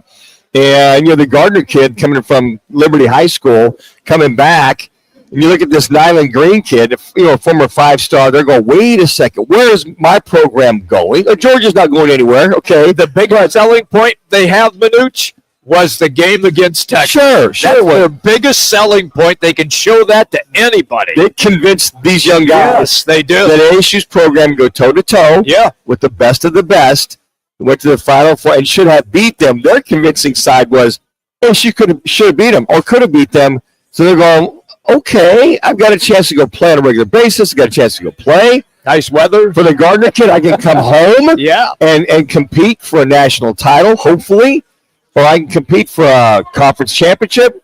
I can make a few bucks, but I can come home, in reference to the Gardner kid. College basketball top 25 is out. Auburn is number one for the first time in I don't know how many years, maybe the second time ever in their program history. They got 60 of the 62 first place votes to rise one spot today after previously Tennessee, who suffered their first loss of the season, falling to Florida as they had a 5-week run there. So Auburn has only been won only once before, and that was February 2022. It was a 3-week stint, actually, January to February 2022. So this is how it looks right now. Auburn, Iowa State, Duke, Alabama, Florida, Tennessee, Marquette, Kentucky, Kansas, and Houston rounding out the top 10. So notables, Arizona with their fourth win in the Big 12. They got 26 votes, so they're about, they're 26, 27, 28, 29th in the top 25. And then Arizona State, they haven't sniffed anything. They lost to Baylor over the weekend in overtime. Arizona will play them tomorrow night down in Tucson as Baylor is number 25 right now. Arizona finally starting to look like the Arizona team that we thought we were going to see. They have finally hit that sweet spot. Tommy Lloyd has figured it out. His players finally have figured it out. I'm still not sold on Caleb Love yet. Because you're not sold on him yet. Not. He's on again this season. He's on again, off again, on again, off again. You don't really know what you're going to get consistency basis night to night. He had 16 the other night. The other night. I know, but the previous game he had like 7. So that's my well. Unfortunately, U of A is strong enough to not rely on Caleb Love. I'm saying. The big guy down the middle. Yep. I mean, he's a monster. Some of the things he did the other night. But yeah, you look at that. And then ASU, losing to KU and Baylor, the first couple of tests in the Big 12. Even though it took Baylor to overtime and to lose that game. But we'll catch up with Kyle Dodd tomorrow, the analyst for the Sun Devils, get his thoughts on this Sun Devil team, where they're going and where some of the things are to sort of win some of those close games.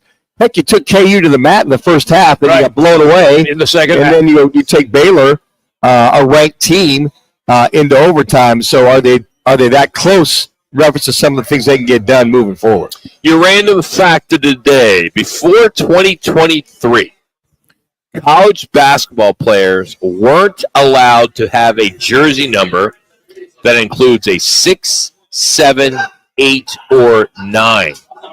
Why is that, Jimmy B asks? That's because after a foul, the refs would signal the player's number to the scorer's table with both hands, and small numbers made it easier. That is so now correct. At least as of last year, now these refs got their work cut out for them. Now they got to count their toes as well. That's your random fact of the day. Who knew?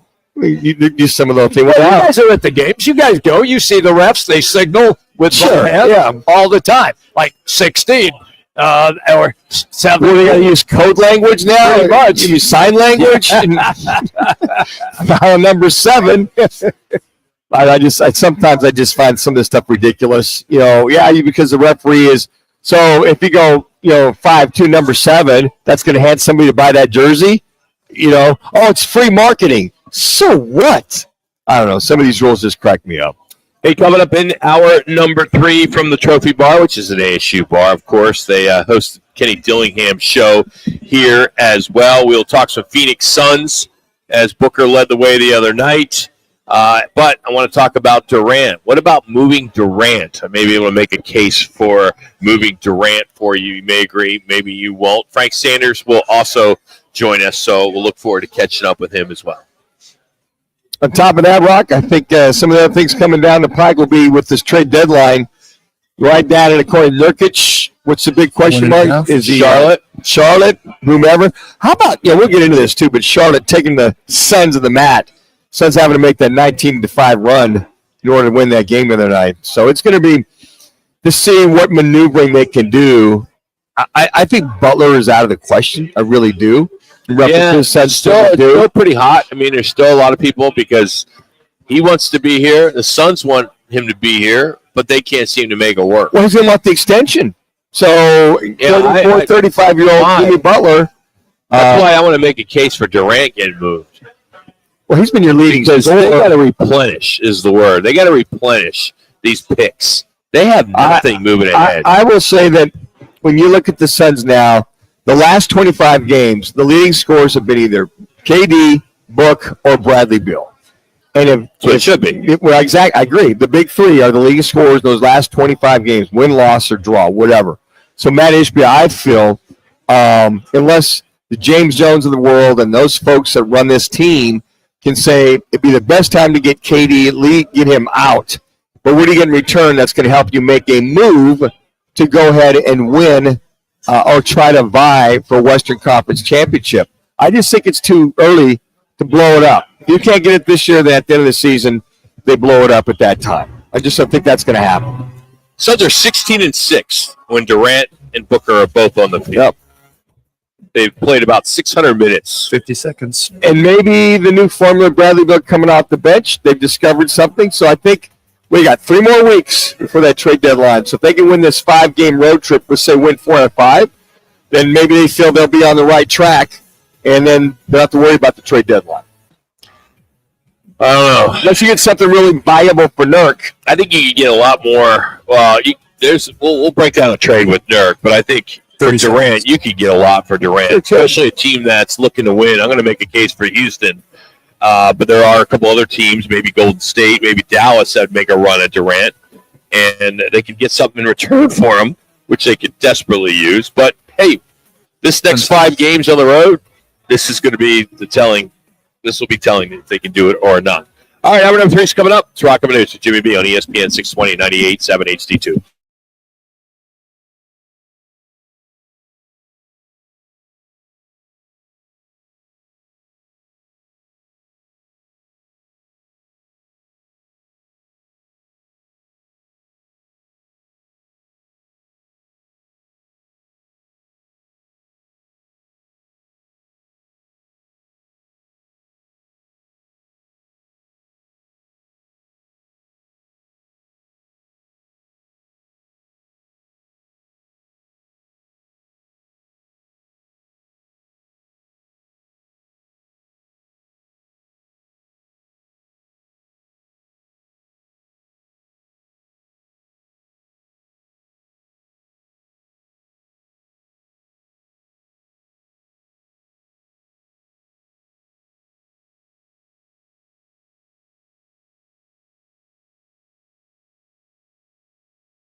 specials, and ice-cold Roc and Manuch Amber poured by Dos Equis. Arena Sports Grill.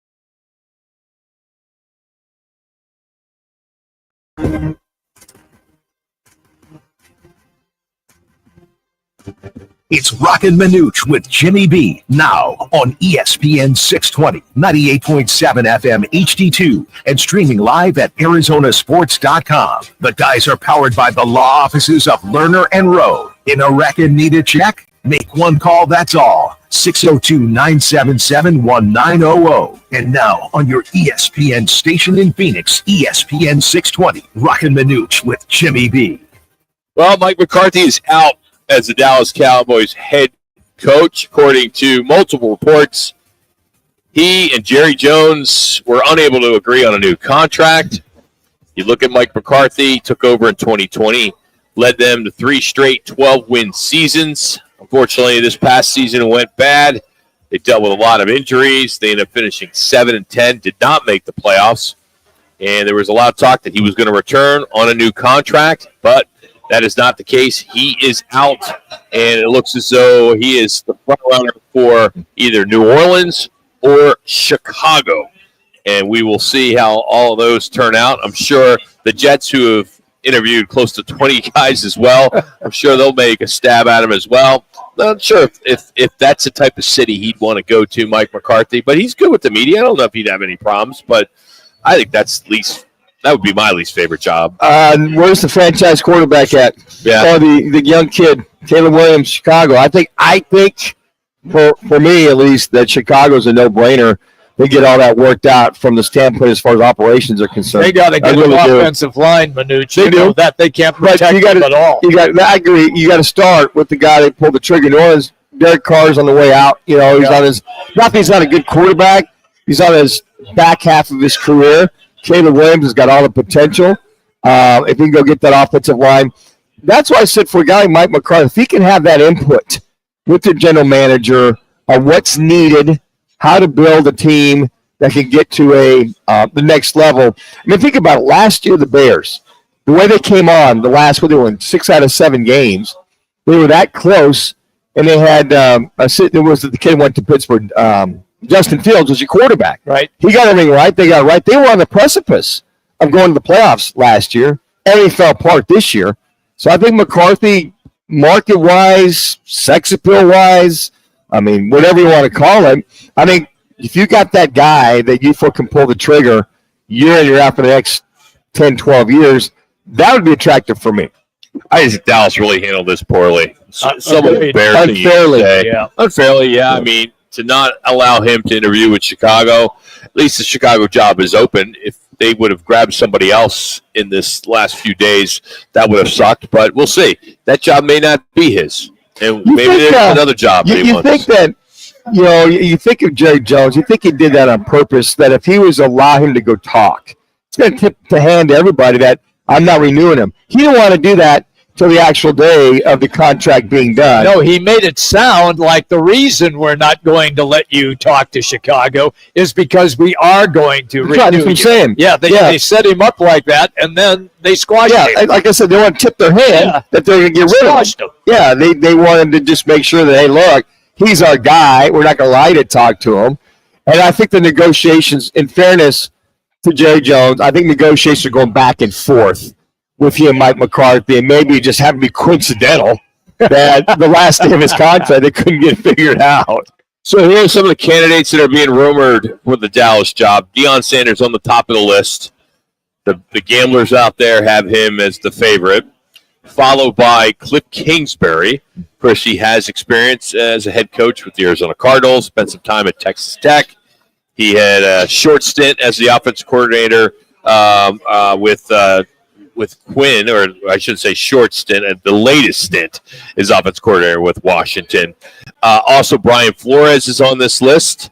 We'll see what's going on with him. He's been a candidate quite a bit out there. Currently the defense coordinator for the Vikings, so he's in town.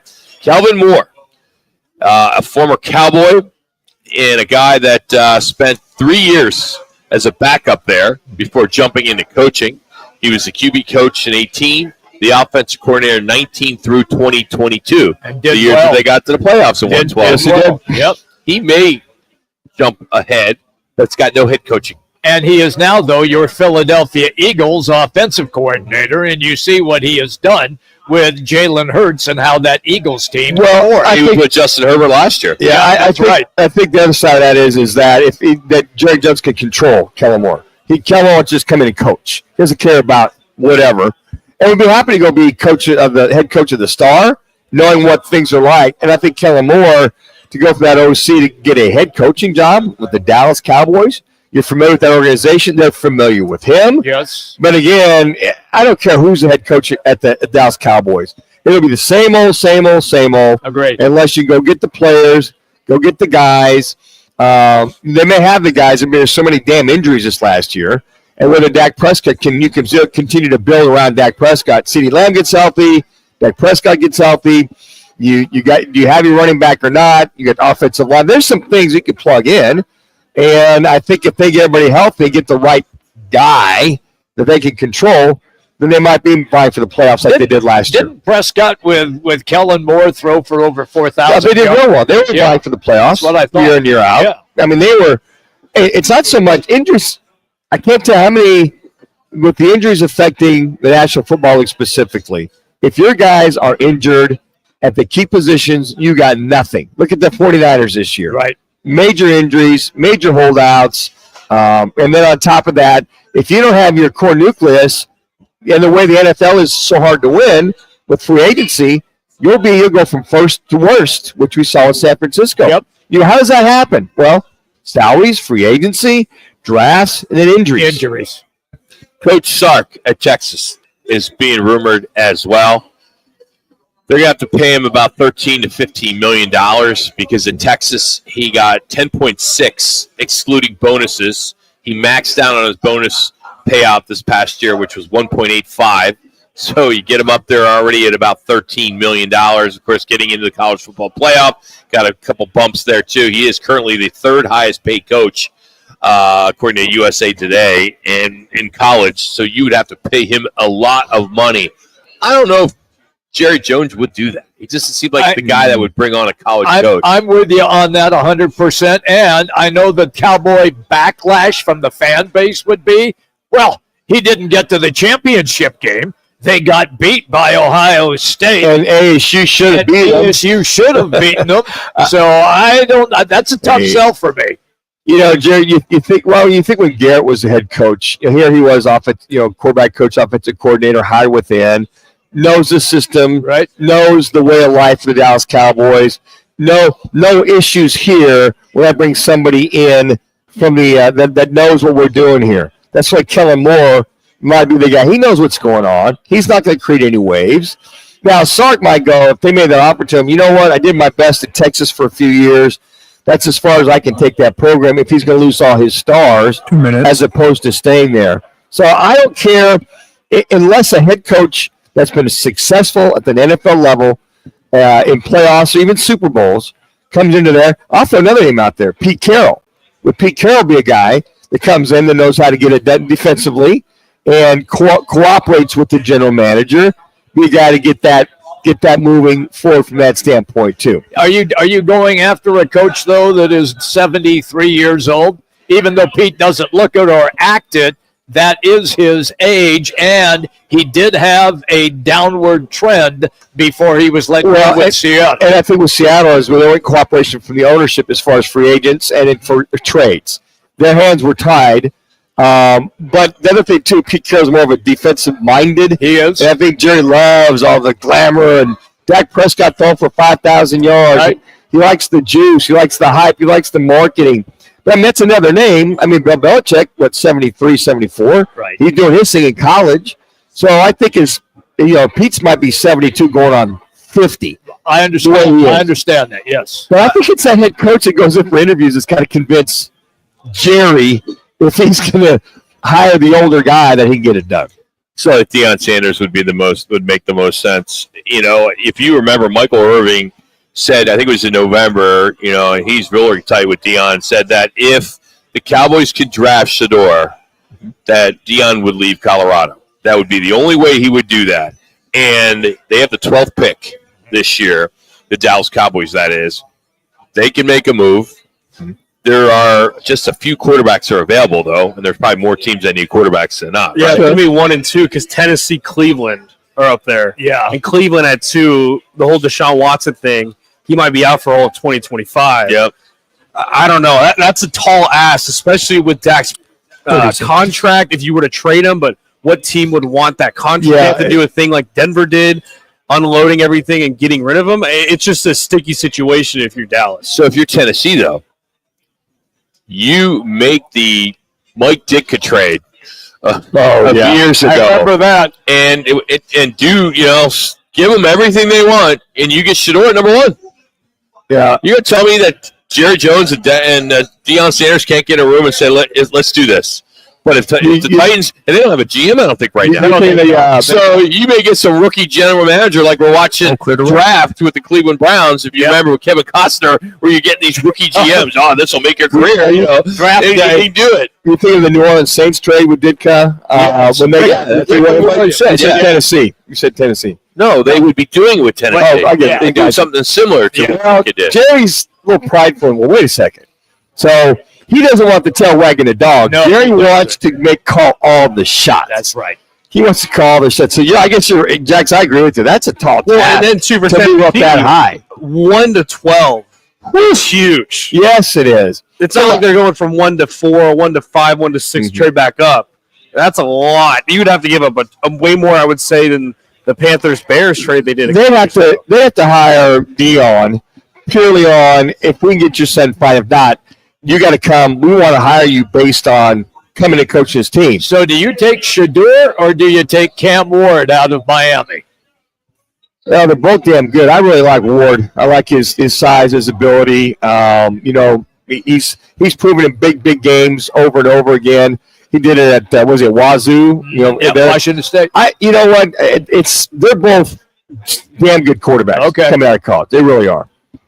All right, I won't be surprised if they don't make a blockbuster trade. I was going to say, what if Micah Parsons gets thrown in there too? That'd be one thing. If there was a trade that was out there before this firing that had them making a deal with the Jets for Devontae Adams. Yes. Okay, and they were going to give a 2 or a 3 or a 3 and a 4, and then all this, and then pay Devontae to come over, and there was something there. Man, what would Tennessee? Tennessee needs picks, and if they could get a bunch of picks and Parsons or somebody like that. But isn't Parsons a free agent at the end of the year? It would be a sign and trade kind of thing. I think he's got to have a contract soon. Yes, He'll have another year. Oh, he's got another year. Okay. Anyway, this is gonna be fun. This is what makes the offseason fun, especially when it's the Cowboys. And it's Jerry Jones. I hate it, but it's part of it. All right, we'll turn our attention locally to the Phoenix Suns. With them winning 3 straight, doesn't mean everything's all good moving forward, or we're not sure. What about moving Durant?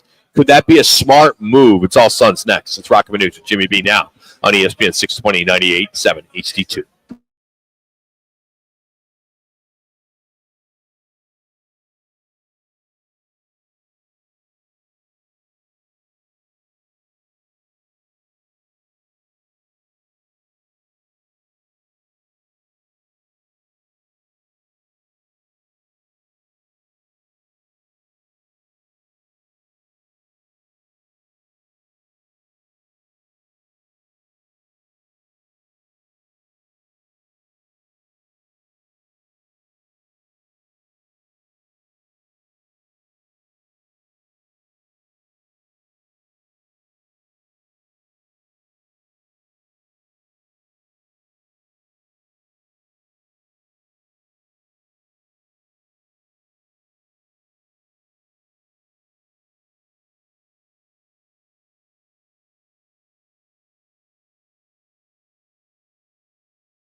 to Roc and Manuch with Jimmy B live from the Trophy Bar in downtown Ocotillo on ESPN 620.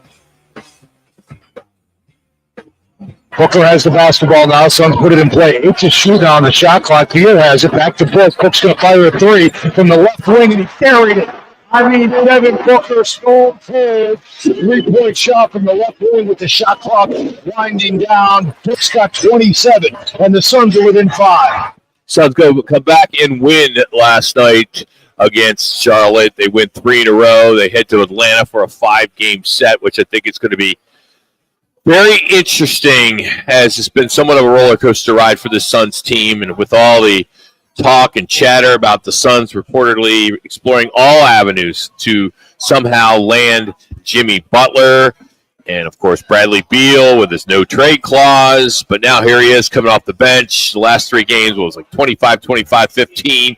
You know, the guy's been playing some pretty good ball. And it seems like when he comes in, all of a sudden they go on a little run.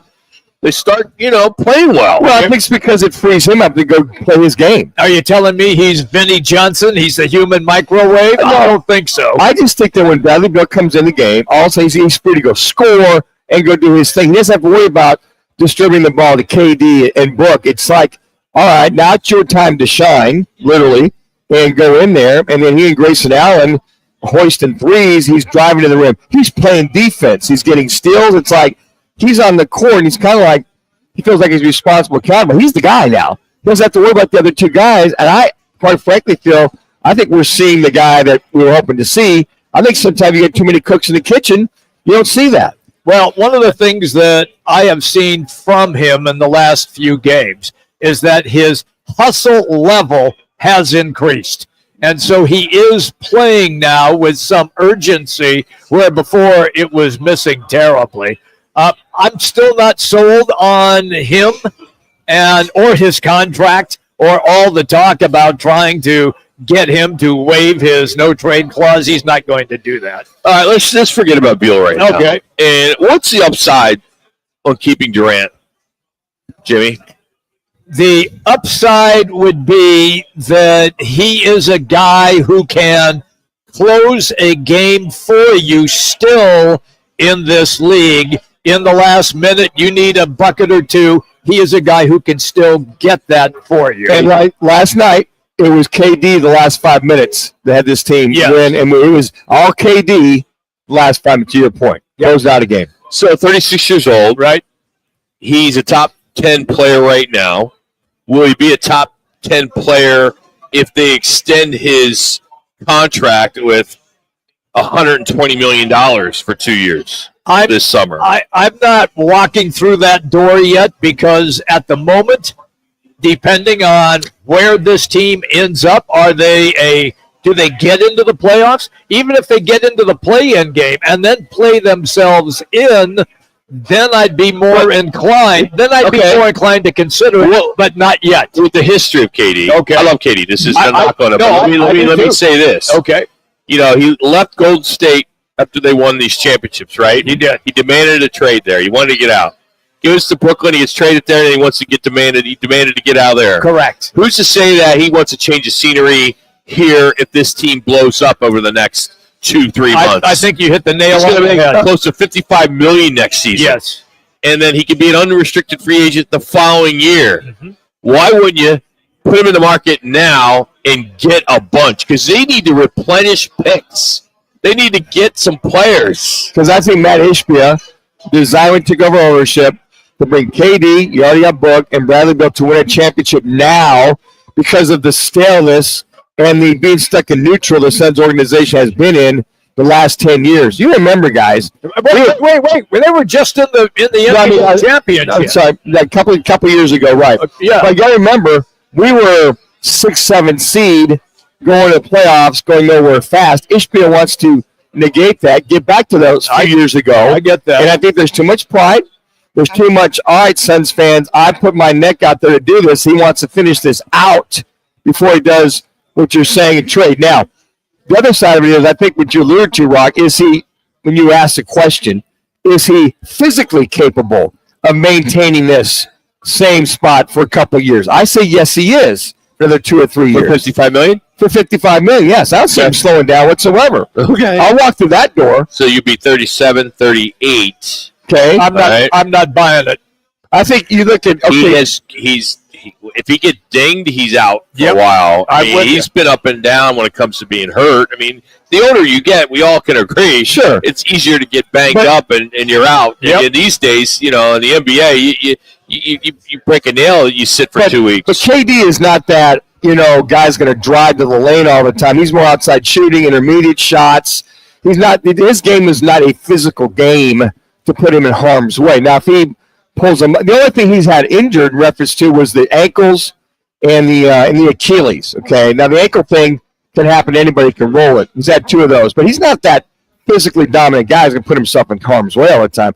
He's outside shooting, intermediate shooting majority of the time, which keeps him out of the realm. But I mean, I think this goes back to Matt Ishbia. Hey, look, I'm invested. My investment is I need that dividend return to show the fans I'm serious about winning. Yeah, but you're not going to get. You didn't get that dividend return last year. Yeah, you got swept in the first round. And you're not guaranteed you're going to get that dividend return this year. To his mind, the money's put into it. This is only the second year Bradley Beal. I get it. I think he wants to try to let this investment pay off and turn out over the next year or 2 years.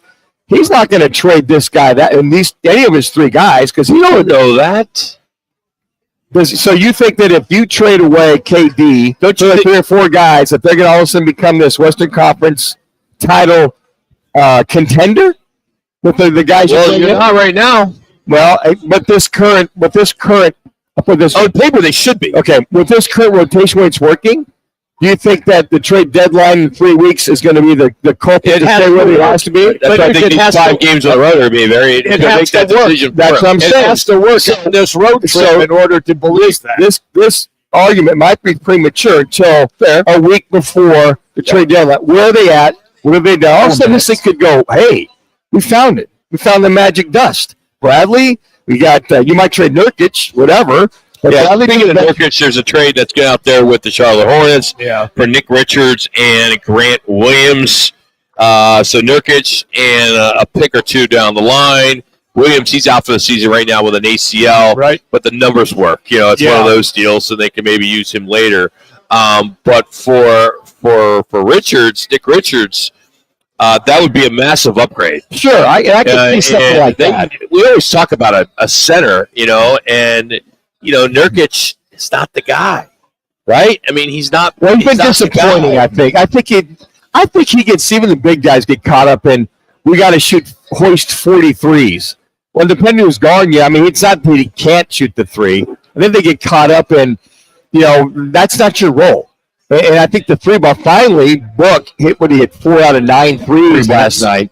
But I think that if it's a Nurkic trade, if this thing's working, guys, in the next 3 weeks, and they can get an upgrade with Nurkic, okay, I get it. But if it's not, been saying that ever since the season began. They got off to a great start, and then injuries befelt them, and then they went to hell in a handbasket. Okay, but now they've got Bill on the bench. Yep. Hopefully Allen can come back, because your bench has been averaging with Grayson Bill. Allen's been playing very well. Okay, the bench has been averaging now he's hurt. 48 to 50 points since the move, and having those 2 guys out there on the court while you rest KD or Book has proven. So I think you give this 3 weeks. It's proven for just a few games. You got to play out. I get it. Understand. But it's better than where they were going. They lost 11 out of 15. 7 out of 8. It's not like they just beat Cleveland and Boston. Exactly. They beat Charlotte. Guys, I know. They beat Utah. So they were supposed to win. Okay, now they made the move. So let's see how it plays out over the next 3 weeks.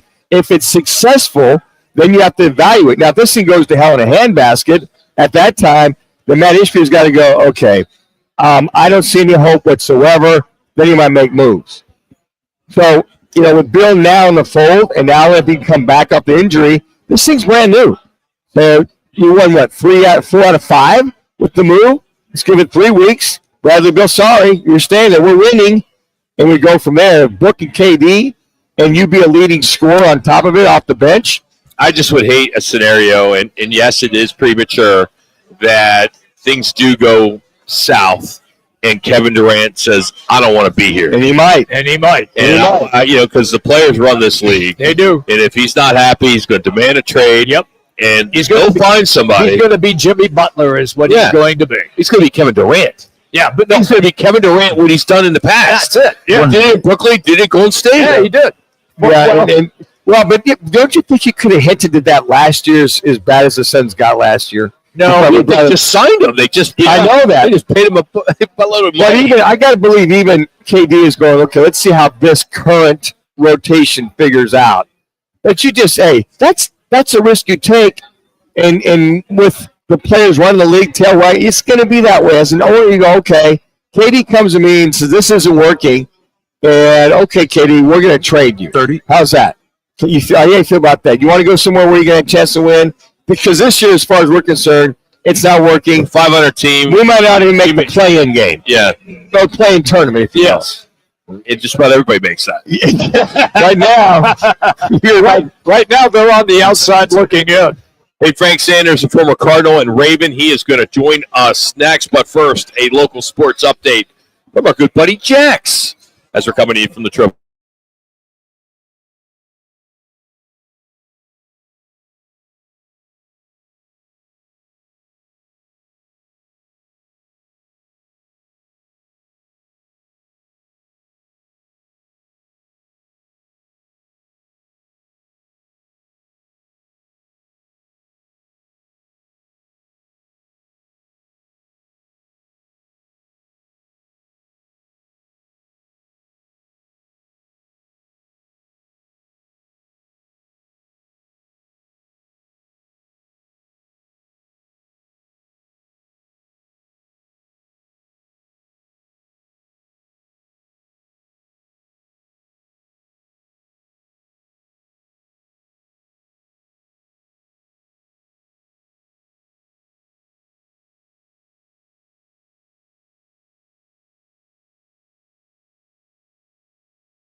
All right, I'm going to go ahead and make your guys' mics live here, just so you know they're hot. Touchdown, Auburn! Frank Sanders from Nick. Auburn's ahead. Frank Sanders joins Roc and Manuch with Jimmy B right here on ESPN 620. All right, joining us to put a wrap on the Arizona Cardinals of 2024. I believe early on in August, the early prediction was 10 wins, I believe. And they were pretty close. Pretty close. Did double from 4 to 8. So we're not going to beat them up too hard on that. But moving forward, what's going to get him to that 10-win mark there, big fella? What's it going to take? Another wide receiver, a defensive end? If you have the pick or you have the opportunity to spend the money, where are you going? If I have to pick, what you guys doing, man? If I had to pick Roc, technically, I would probably be looking at defense anywhere in that front seven on that defensive front, starting that way. Okay. You need something to fill that middle up. We got some guys on the edges that can kind of get to the quarterback, but you got to have somebody to stop that running game. And at the end of the season, some teams just really put the hammer down on us up the middle of our gut. So it wasn't good. It's also on the outside, I would definitely love to get some rangier cornerbacks and guys that got some leverage, man, that can kind of be shut down corners on the outside. And I think that would be definitely helpful. Yeah, we got a defensive minded coach, JG, and our young defense coordinator. Really, man, they really coach 4 quarters of football, but our offense made some plays at the end of the season that just was not good. When you looked at the current draft choices this last year, you talking about Marvin Harrison, but how about Darius Robinson, the incomplete that we saw of this young man? Seemed like that Achilles or whatever it was that bothered him. With that, let's just say incomplete for him this year. Do you go after another edge rusher, top edge rusher, or you put your faith in the young man you drafted number 2 overall last year? I mean, you always put your faith in it. You try to trust and give a guy a chance to kind of overcome a tough situation. Injuries are always part of the game, but you never want them to happen.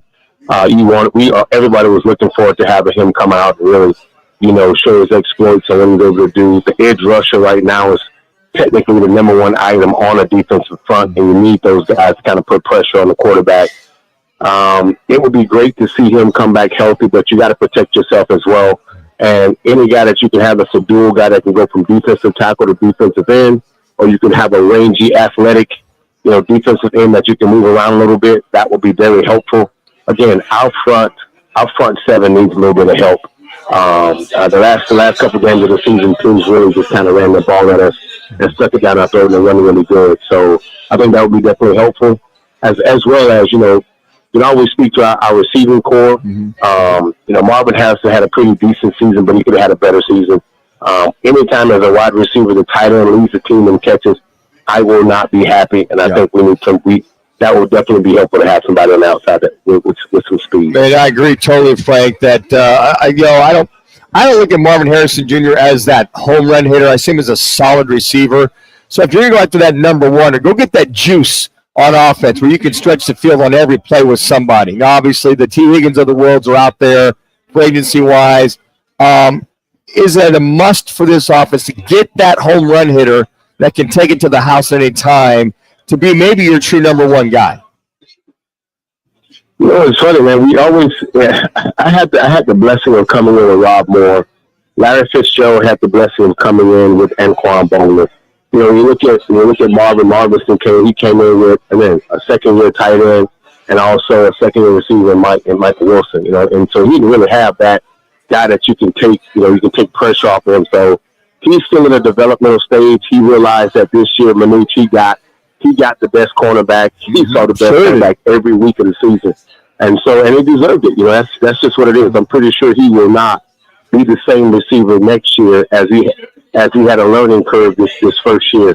But I agree, we definitely need somebody with some speed on the outside. I mean, we saw Gregory Dortch. We thought Gregory Dortch would be our interior guy with some speed, but we didn't see him to the last part of the season. So I'm always open right now. We have been one of the teams that have not gone down the field over the last 2 to 3 years, and we've talked about it a lot on this show, and it just has not happened. It has not manifested. So that would definitely be a priority of mine, whether you get it in free agency on a budget, or you go out, you go find some young studs, man, that's coming out in the draft right now that can really fly and catch the deep ball. Frank Sanders is our guest on the Right Toyota guest line. All right, let's talk money, Frank. Right now, you and me, nobody else is listening.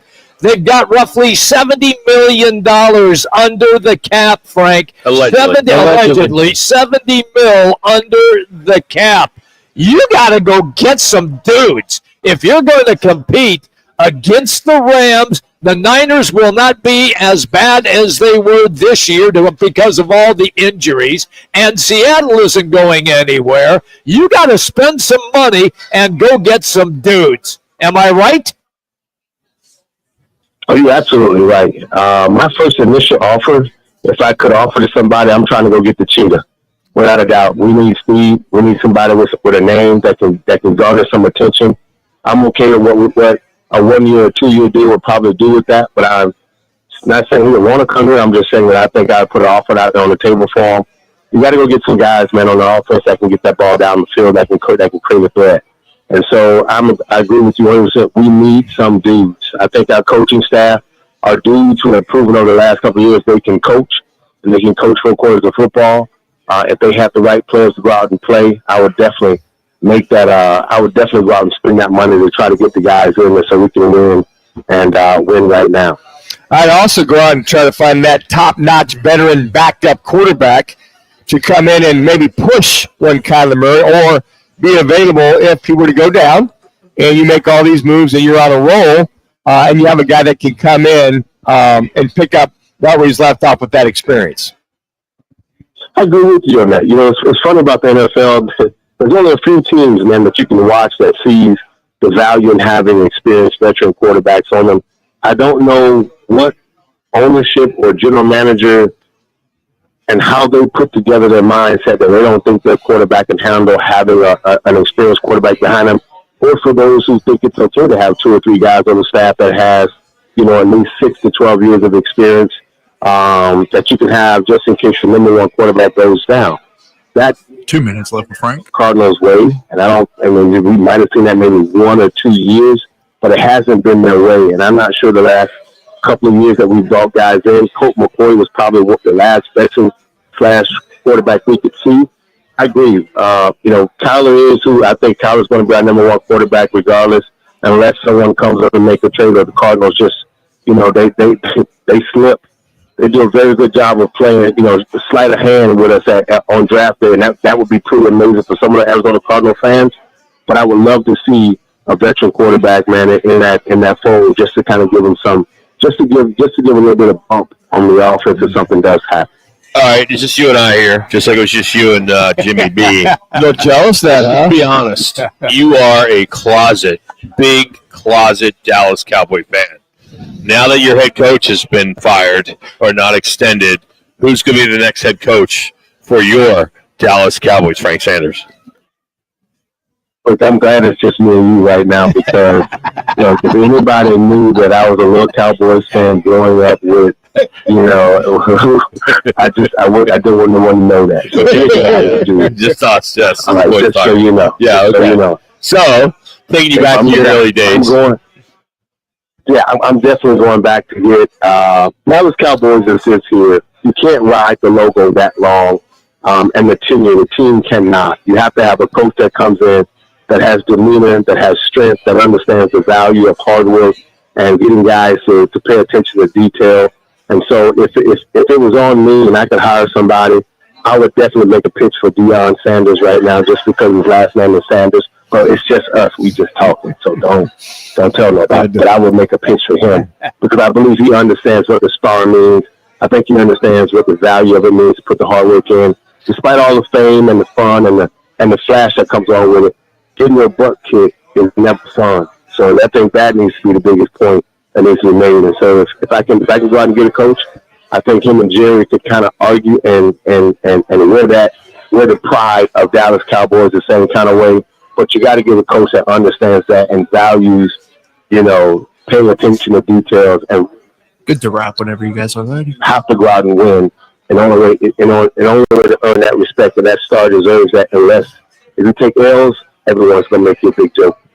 All right, Frank, now just between you and me, okay? Not anybody's listening. All right, my turn. Okay, can he make the move? Would he make the move without Shador getting there to come as a Dallas Cowboy quarterback? Just me and you here talking now, Frank. You know what?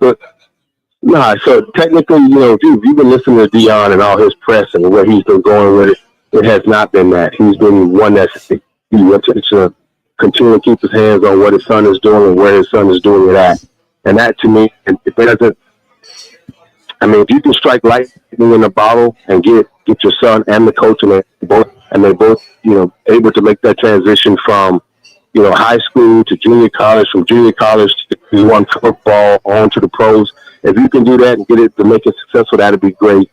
I do respectfully, the locker rooms are very funny and very fickle, especially when it comes to money and it comes to the ability to give guys to play favoritism. This is a real sport with men going out to play and not with bad intentions. And if anyone sees that, you'll see that. You'll watch a team either ride with it or they'll quit on them. And that's not a good feeling to have when you're on a team like that. Do you get a lot of people beeping at you when they see your license plate?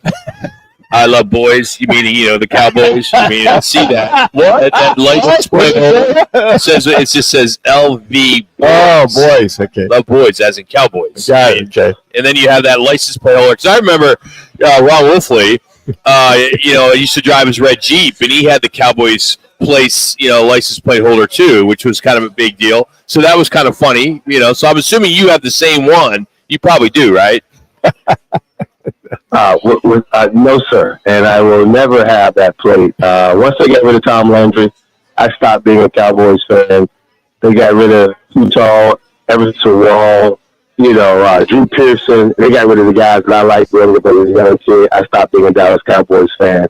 And then I got a chance to play them and beat them, and I thought that was pretty cool. But Rock, to answer your question, my first tag I had around my license plate was it said I got my mind on my money and my money on my mind. That's what my license plate said. I love it.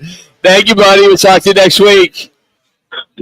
All right, brothers. Y'all have a good one. I will let you guys. That's Frank Sanders joining us on the Right Toyota guest line. We'll continue from the Trophy Bar in Chandler. It's Roc and Manuch with Jimmy B.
Now back to Roc and Manuch with Jimmy B live from the Trophy Bar in downtown Ocotillo.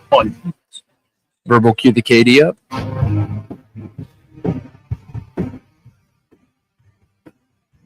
Roc and Manuch, Jimmy B. Finishing up here at the Trophy Bar. As we get into our Learn in a Row, one call, that's all. Let's go to KD from last night. Brandon Miller takes a wild three. Suns may have gotten a piece of that. Durant, now, meantime, has a bust out. But KD has a two-handed plus. And then Booker, who led all scorers with 30 points. Booker has the basketball now. Suns put it in play. 8 to shoot on the shot clock. Beal has it back to Book. Cook's going to fire a three from the left wing, and he buried it. I mean, Devin Booker stole cold. 3-point shot from the left wing with the shot clock winding down. Book's got 27. So there you go. Learn in a Row, one call, that's all. Interac, need a check? Make one call, that's all. 602-977-1900. Our What's on Tap, which is brought to you by the Roc and Manuch Amber by Dos Equis. No games tonight locally. The Suns and Hawks tomorrow, 5:30 on Arizona Sports 98.7 and AZ Family 3 TV. Also, after that game, you'll have UCF and Arizona State as they're in town. That'll also be on 98.7 and on ESPNU. Arizona's going to be hosting Baylor tomorrow, and that's the TV game. 9 o'clock start, local time there on ESPN. Looking ahead later in the week, college basketball-wise, Grand Canyon and Albany Christian, they'll go at it on Fox 10 Extra. ASU's at Cincinnati on Saturday. Arizona's at Texas Tech, and Tarleton State is at Grand Canyon. So there you have it. That's what's on tap tonight. If you're watching some hoops, UCLA at Rutgers, Minnesota at Maryland. But the big game, of course, is Vikings and Rams from State Farm Stadium in Glendale. A lot of people may be heading over there now. ESPN, ABC 15. What was the spread on that? 2.5. Yeah. Yeah, I got to tell you what, it just you look at the experience of McVay and Stafford. I'm with you. Versus the weaponry of Sam Darnold and the Minnesota Vikings. Yeah, but the Rams have weapons. They got Puka Nacua. No, they do, but I'm just saying that more the home run hitter, so to speak. Yeah. On that Vikings team. I like the Rams. I do really do from the standpoint of the experience, Matthew Stafford. Yep. But you just, the Vikings defense, a little bit of a hiccup against the Lions a couple weeks ago. And then with Sam Darnold seeing ghosts, obviously, in that Detroit game, with the 0 for 4 in the red zone. He was 1 for, 12 in that red zone. So this is one of those games that you talk about motivation from the LA team, all that they've had to endure, the families, everybody, in playing this game, playing motivated, not that the Vikings won, but for the city of LA and all that everybody's gone through, and to hopefully take the minds off of a lot of those people that are going to be watching this game is going to be paramount. So I think the first half's going to tell the tale, but Matthew Stafford, just don't throw that one ball that you typically do. That one. Where are you throwing that ball? But on the other side, Sam Darnold, there was a couple throws we've seen the last few weeks. I remember this Cardinals team went to Minnesota, almost beat this Minnesota Vikings team. The Rams had beaten the Vikings earlier in the year. Right. So there's a lot of give and take in this, but I think it's ultimately the experience of the head coach. How much do you take away from what Detroit did to the Vikings in that last game defensively, and that game meant that you were going to have the bye week like what Detroit got? Here's a two-way street on that. Okay. When you expose a team like that, and a team's going to the playoffs, you go, okay, it's kind of, all right, thank you for exposing us. Now we know we need to work on. Okay. Or, damn, they exposed us. Yeah. So it's kind of a two-way street that I think that the Vikings, with O'Donnell as the head coach, you go, I know what the Rams do and how they do it, because he was a member of the staff. Right. When they won the Super Bowl as the offensive coordinator. So there's that familiarity of what the Rams will do, what McVay can do. So this is going to be I think it's a close game. It could be a 24-21 game. I think either way. But I think ultimately, McVay and the experience pay off for this Rams team. 60% of the money is on the Vikings to cover the spread, 78% of the money on the money spread for the Vikings to win outright, and 64% of the money are on the over. So Vegas is totally going against you, Manuch. I'm all over the Vikings big in this one. Just a lot. I just placed my bet. I just did it. Looking ahead for the weekend, the Texans are getting 7.5 at the Chiefs. Commanders are getting 9.5 at the Lions. And then the Ravens and Bills are getting a point and a half at It's home. a point and a half now? Wow. It was a point this morning, so it's a point and a half. It should be. Talk about a pick 'em. 4:30. Oh, my God. Sunday. So that game will be on after the Philly Vikings game. Right. Yeah, last game of the night for Sunday night. That's going to be talk about if home field advantage there in Buffalo versus the Ravens, bound to determine with the talent, Derrick Henry, the tight ends, the receiving core, Lamar Jackson. And that game in Josh Allen versus that group, if you will. Hey, our State 48 Roofing, it's your call. Question of the day, results for a free quote repair. Head to state48roofing.com. Manuch? So the Suns are finally back on track after winning the 3-game homestand. Your answer could be yes, rotation is figured out, or no. Defense is still suspect. My X is frozen. Jax, what do you got there so far for those two? Yeah, no at 75%. Defense is suspect. Yes, rotation is set 25%. I would have had a third one. Not even close. Well, there's only two. Well, you do 4. Yeah. Here's the thing with that. I really believe that they stick with this rotation, this 5-game road trip, and then you got 2 more weeks after that as far as the trade deadline is concerned. The good thing about this trade deadline is, 3 weeks away? Right. And, okay, is this thing working? Is Grayson Allen affected if he's got to sit out 3 or 4 games with his knee injury? And you look at the teams that you're playing in reference to moving forward. Well, you have Atlanta tomorrow night, then they go to Washington, and then they have Detroit. Those 3 are all winnable games for the Suns if they are playing like everybody believes the Suns should play. Well, and you would think that aside from Grayson Allen, whether he plays or not, would be the only one that's not playing. So I just think you look at this is kind of like, okay, do we make a move or not? You got these 5, 6, 7 games ahead because after this 5-game road trip, you're going to be home for several games on top of that, then back and forth.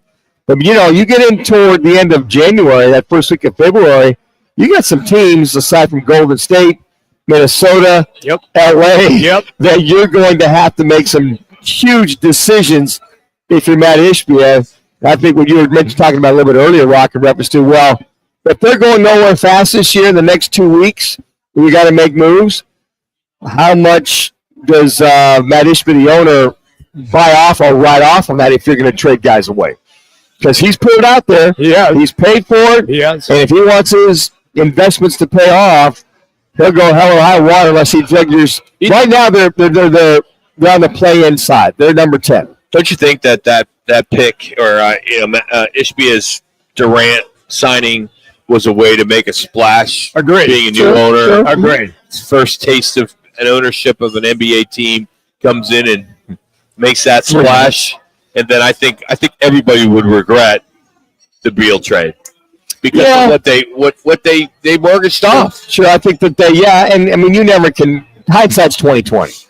They thought they'd get 3 stars, that are in there to make this thing work, and then at that point maybe he says, "Look, my bad. I wanted to make a splash. I got these 3 dudes on the court. It's not working. We've tried everything. Send one guy to the bench." But I think he just wants to – I think he really feels if he can hold serve and make it to the playoffs, whether it be play-in or whatever, which currently are number 10, in the play-in, they're the last one looking in, but you got Golden State, San Antonio below them. If this thing doesn't work and they fall out, then he'll eat crow and readjust. I'm just going to mention the Sacramento Kings. They fired their coach. And now, with Christie as the interim coach, they have won 7 in a row, the Kings. 7 out of the last 10, which is damn good. Yeah. But they're not – I don't think Budenholzer's going anywhere. No. I don't think KD's going anywhere. I really don't. Back to some football news. This is very big. This just came over the wire that Taylor Swift looks as though she will be at the Chiefs-Texas game. No, that'll be a ratings getter. Saturday. Yeah. It's a Saturday. You need a little extra ratings. Saturday afternoon. And the game kicks off at 2:30 local time. It'll be on ESPN. So she will be in attendance, and the cameras will be all over her. So you in for a 3-peat over there, Rock, for the Chiefs to win in 3 Super Bowls in a row? Well, you got your boys. Still in it. Yeah, they're not still going anywhere. I think I think they were no sluggo, Rock. They got to get They did what they needed to do. They got the ball. The defense played well. They had 3 extra opportunities that they weren't able to take advantage of. Quarterback hadn't played in 2 weeks. Yeah, He had a concussion. He played serviceable. I hope the running game can become. You got to get the ground a little bit more. You need to target him a little bit more. But you got to get your passing game up. Barkley is good. So Hey, I'm reading the book. I'm not worried about that. AJ, he's reading the book. He reads more than you do, Rock. My Hey, Brown? Yeah. Oh, he's got a bestseller now. Yeah, I know.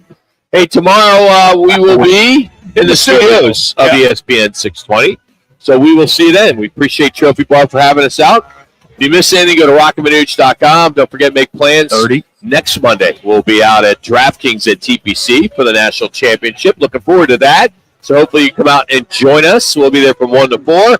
And then game kicks off around 5:30 from Atlanta, Georgia. So for the boys and for Connor back at the studio, I'm Rock. Have a great Monday night. We'll